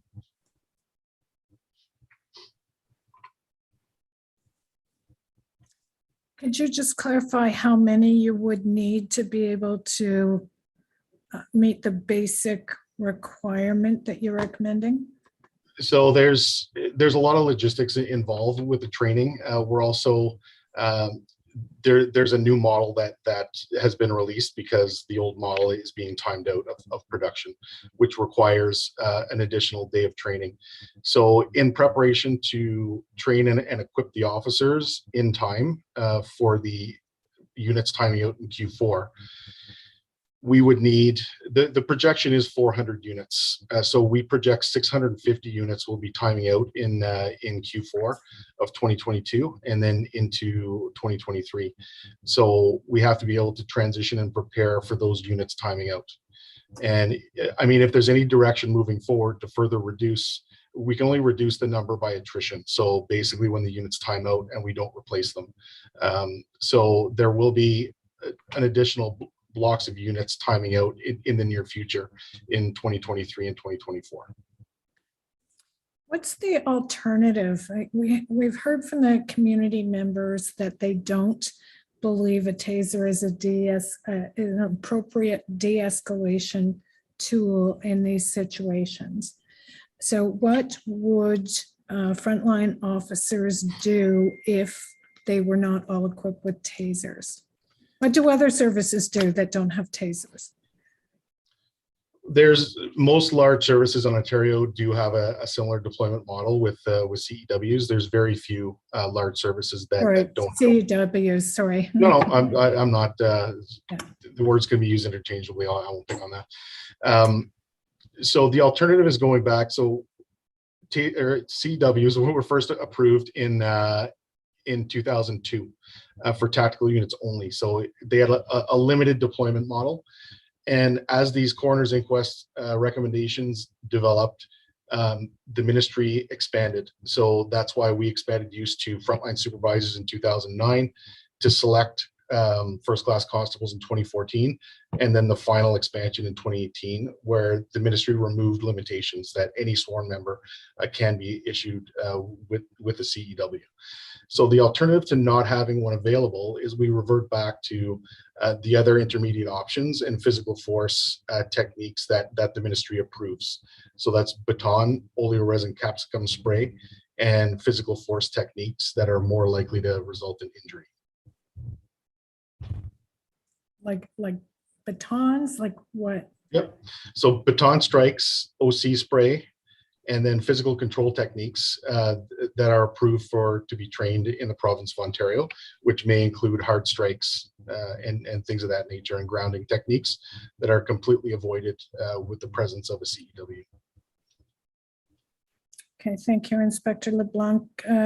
Member Sueda. Chair, I'm not sure if the chief the responses by Inspector LeBlanc was addressing some of my questions that I had. And I'm wondering if the chief's response, in addition to what LeBlanc, will help me answer a few more. So if you can maybe allow the chief before myself. Sure. Chief Slowly. Thank you very much, Chair. I appreciate the contributions by Jeff. I think the primary question, the Vice Chair will correct me no doubt, but what's the risk or the range of risks around the deferral? Supply chain, as we know, is a global impact of COVID, and it affects everything. I would invite Jeff to expand a little bit more on the supply chain's challenges, that if there's a deferred decision, even if the board then approves at a deferred point in time, a month, 2 months, 3 months down the road, the purchase of these or any quantity of CEWs and the supporting equipment, we may no longer be able to do so because of the global supply chain issues, which impacts these areas as much as they do anything else. More importantly for me, the advent of the discussion around the use of less lethal weapons goes back decades. And it goes back to activists in the 70s and 80s and 90s who pointed out that far too often police don't have the right range of tools on their belt. And so they default to hard weapons like baton strikes, which inevitably cause significant injury, or they resort to lethal weapons, firearms. The whole advent of the exploration of less lethal options, from OC spray to CEWs to a range of other esoteric activities like boomerang, bolo belts, glue guns, beanbag guns, were all efforts over the course of 20 to 25 years to find less lethal options. We have a number of studies. I don't know if they're available right now through Jeff to provide to the board, but certainly as Strategy Corps comes online and starts to review the past, the current, and the potential future options, these are very important decisions to explore. But in addition to going down from a less lethal weapon, going down to hard weapons, you're going to see an increase in injuries. If there are less options for an officer, you will see an increased use of the officer going to firearms. That will increase injury, likely will increase death. This will become a community safety issue and an officer safety issue. It's a very important question the Vice Chair is asking, but it has very real implications. A delay could mean that we don't get any supply or an undersupply of equipment that the board ultimately approves. And we have no way to predict how or when that will go. We're hearing from all supply chain areas that that's a real issue. And in advance of the board doing its use of force review, you'll be making a significant decision to remove the lawful option from the police in order to keep community members safe and the police members safe. That is a significant decision. It's an important decision, and important questions are being raised on this call. We'll support it as best we can, but just a more holistic response to the Vice Chair's very important questions. Thank you very much, Chief. Member Sueda. Thank you, Chair. And yeah, the chief, along with Inspector LeBlanc, answered the questions that I had. And I am concerned about further delaying this because of the supply chain issues. Ideally, if the strategy corp report with their investigation of use of force was available, that would have been the best scenario. However, given the supply chain restrictions and how fast these CEWs are going to expire, I would not support a deferral in this decision. Thank you, Chair. Okay, thank you, Member Sweda. Member Nerman. Thank you, Chair. So building on Jeff and what Chief has said, Chief, if you can correct me, when was this proposal was originally brought? In October or November, and it was deferred by a few months. Do you recall when this proposal was brought forward about the CEWs? Member Nerman, I'll need some help either from Krista or from John Steinbach, who's got a better grasp on the board agendas over the last several months. So I'm not sure I can answer the question. Maybe Krista or John can provide that information. I believe it was October. October. So in October, it was moved now and again. And as the Chief has rightly pointed, that the community safety and the members' well-being will be affected because of the supply chain, and this is an operational issue. We are not expert on that. I won't be supporting the deferral motion going forward. Okay, if there is a motion, Inspector LeBlanc, I just wanted to ask you a question about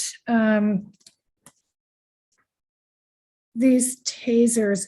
If we were to approve the purchase and then the use of force review is conducted and based on the information provided to the board in the use of force review, we made a decision to end or significantly limit the use of tasers as an approach, are these devices that could be transferred or sold to another police service? I believe the regulations are we can't sell firearms or tasers. We can donate them. That's the only means of transfer.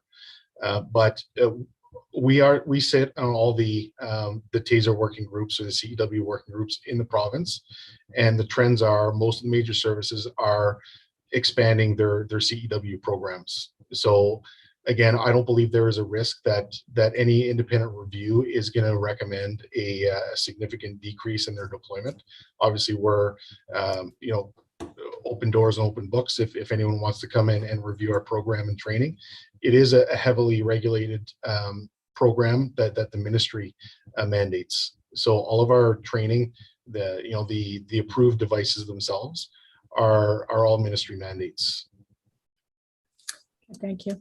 I think the board's finding themselves in a real catch-22 situation here, because on one hand, I'm uncomfortable, and I think some other board members as well are uncomfortable approving an almost $2 million expenditure in advance of a review that we're intending to do this year on use of force policy.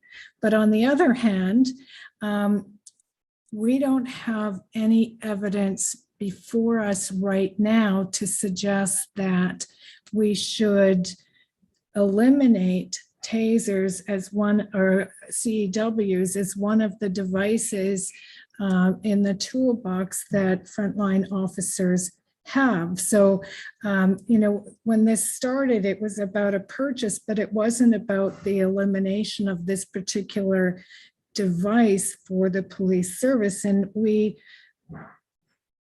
don't have evidence to support eliminating that at this time, even though we are going to do a review, but it's not done yet.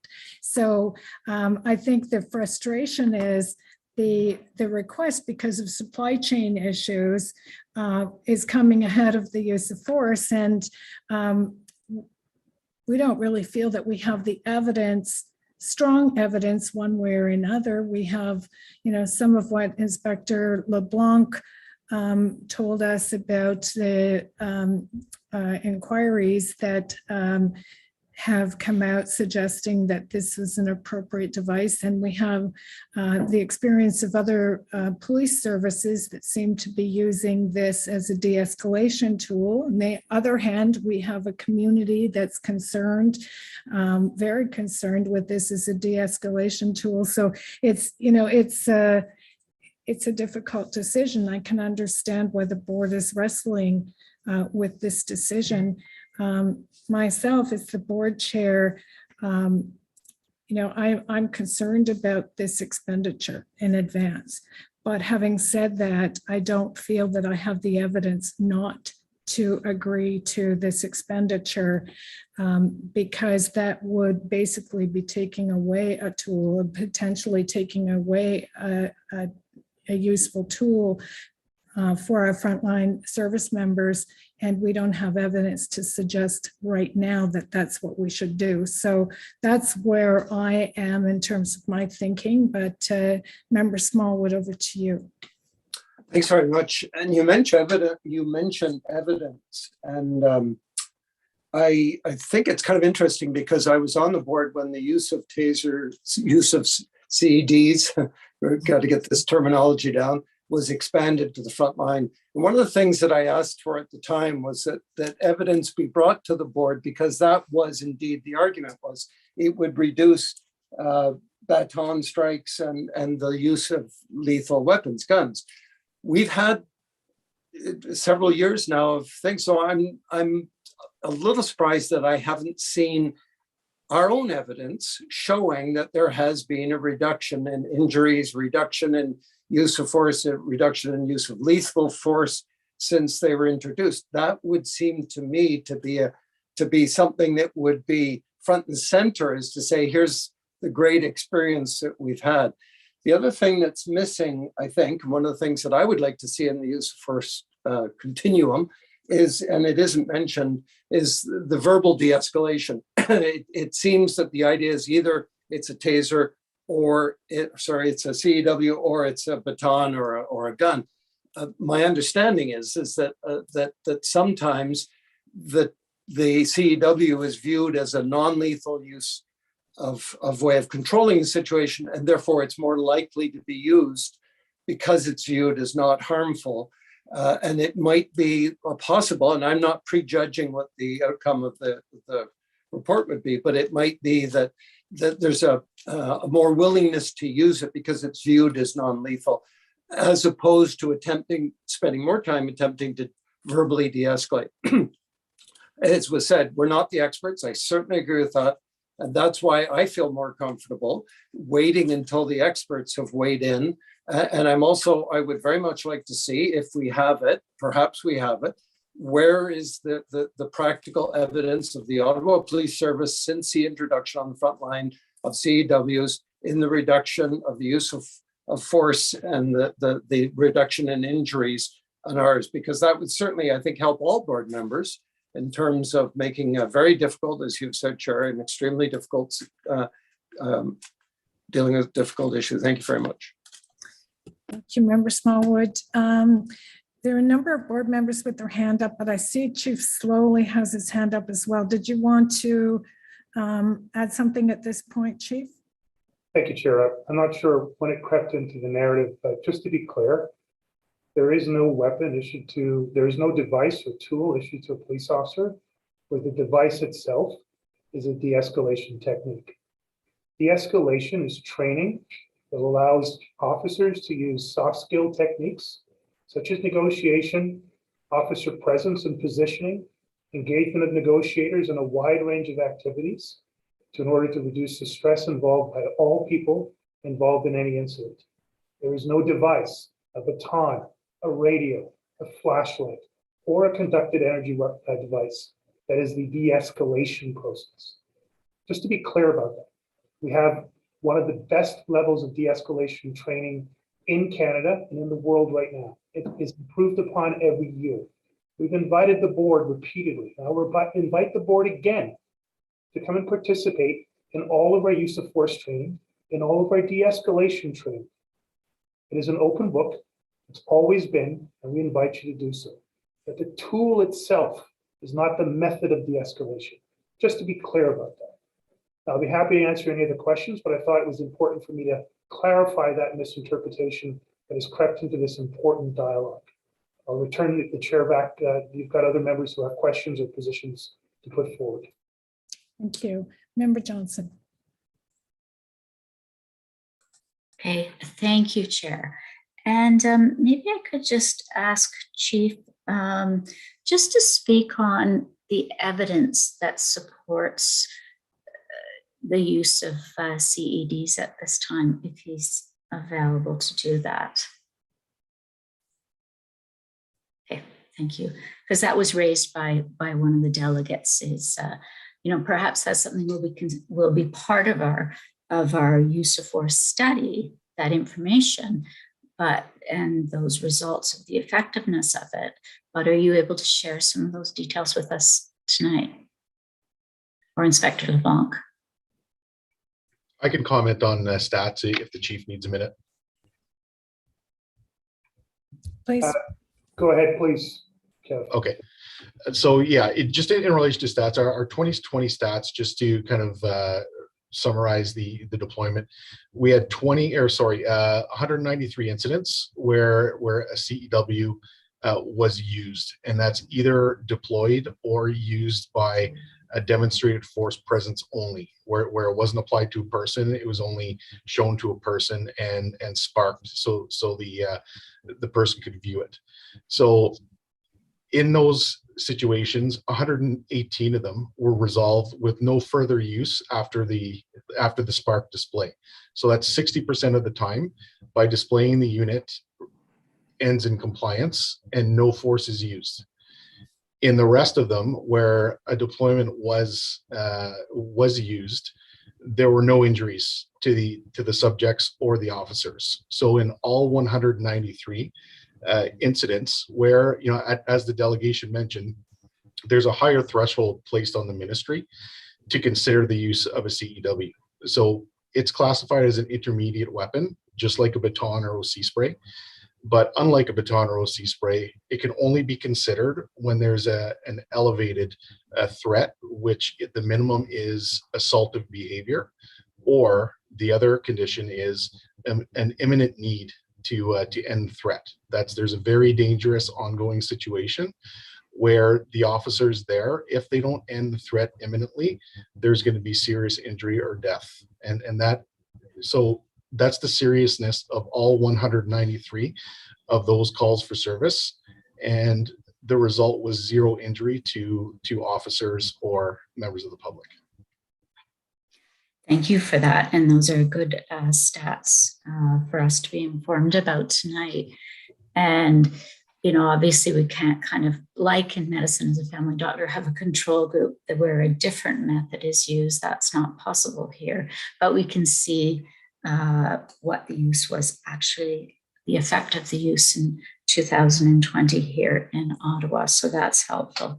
I think it would be premature to hold the order right now of the CED based on what we're hearing from the chief and from Inspector LeBlanc. We're just ahead of our use of force study. So, that is coming, and there may be change after this, and this board certainly has made changes when they've been given the information to do it. I just think we're not at that stage right now. And with the supply chain issues, I think it's premature to hold, and I would be in support of going ahead with the purchase at this time. Thank you.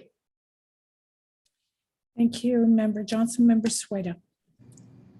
Thank you, Chair. And then this may be a question for the Chief or Inspector LeBlanc.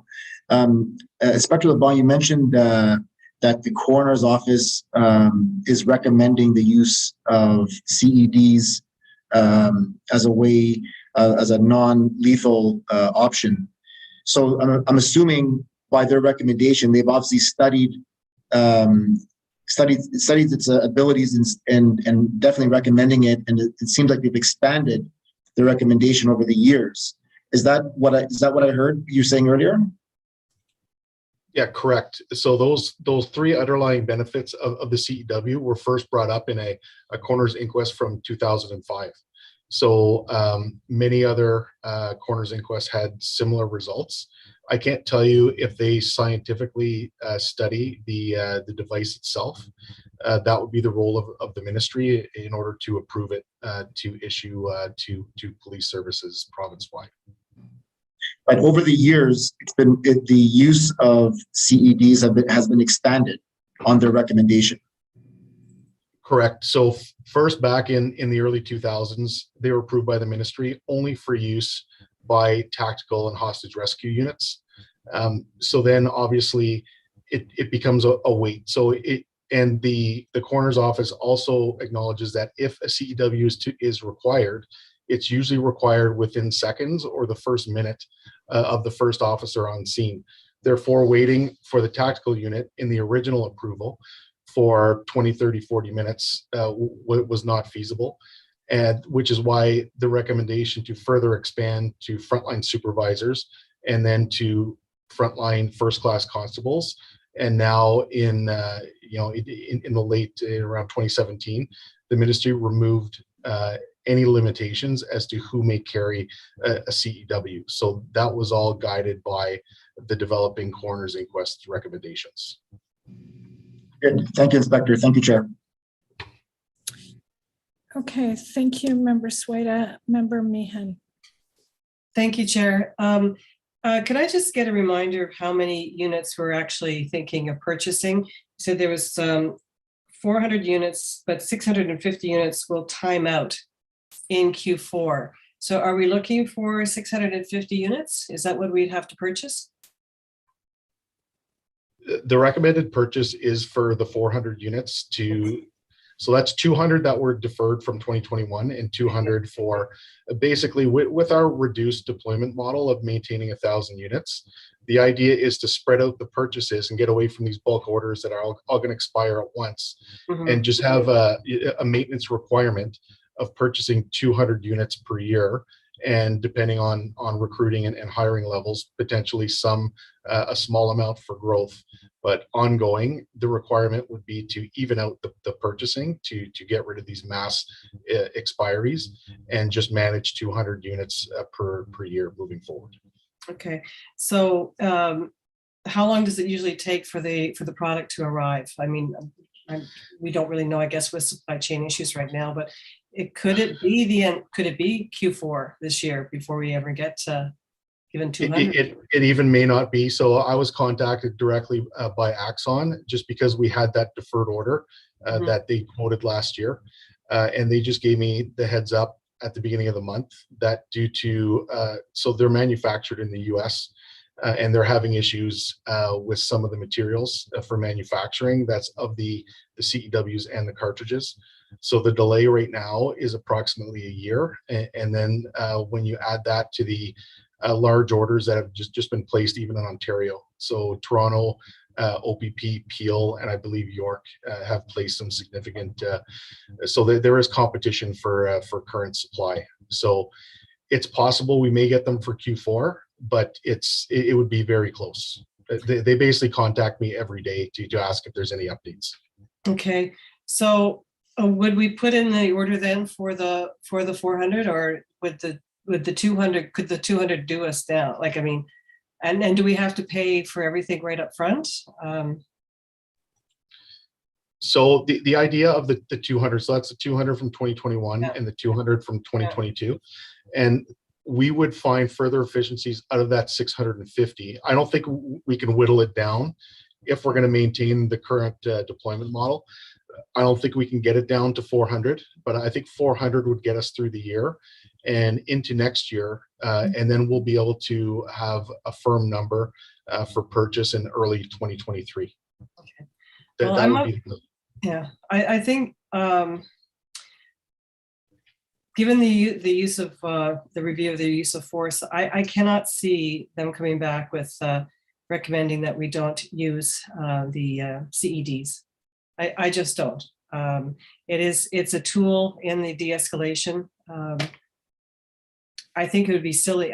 Well, I don't think it would be prudent for us to defer this right now, this purchase right now, and I can't see them saying that this is not going to be a valuable tool going forward. I think that we've got to, I personally don't like to think of these being used, but I'd much rather have them used than a gun or any other de-escalation tactic. So I'm of the opinion that this is part of the service that we need to spend the money on. So that's where I stand right now. Thanks. Thanks, Member Mann. Chief Slowly.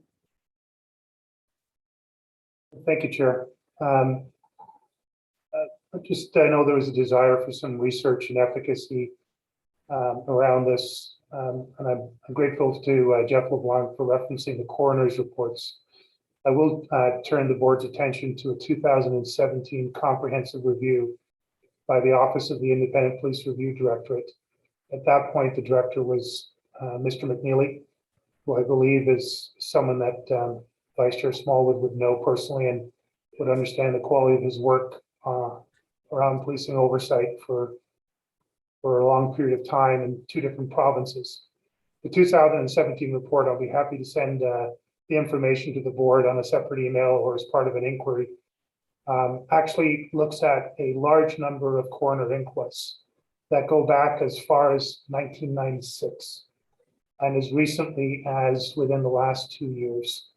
And in every one of those inquests, which would have included use of force experts and subject matter experts and health experts informing the coroner's final decisions and final recommendations, and every one of those coroner inquests into the death involving a police officer and a member of the community or circumstances around the opportunity for other use of force options, every one of those reports made a recommendation, either specifically around the adoption of conducted energy devices and or other less lethal options from OC spray, accountability options like body-worn cameras.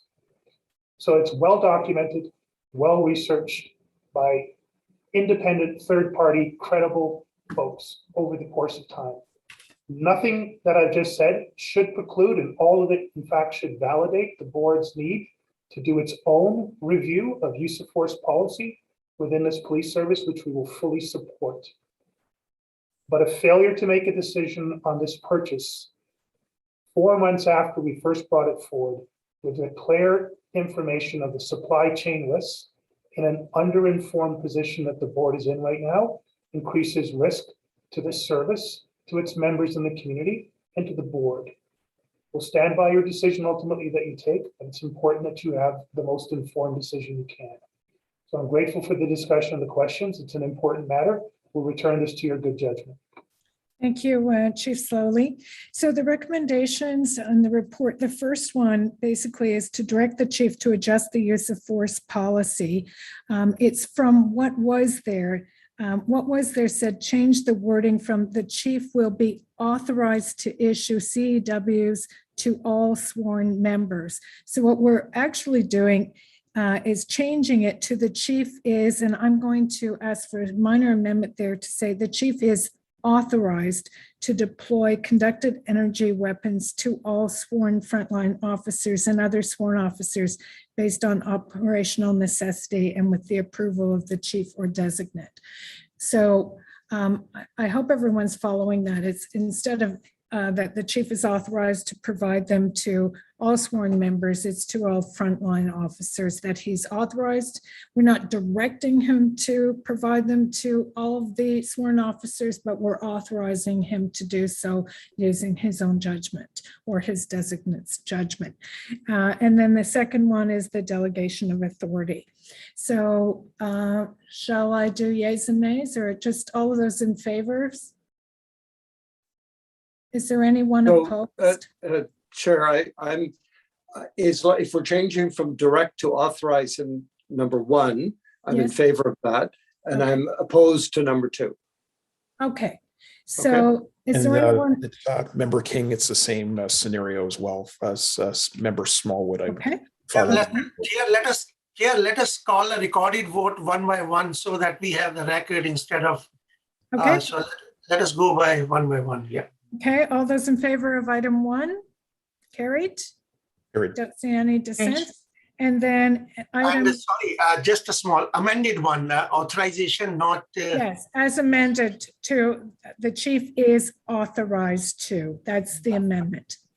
Okay, so that one passes unanimously. And then item number 2 is delegating the authority to the chief for these purchases.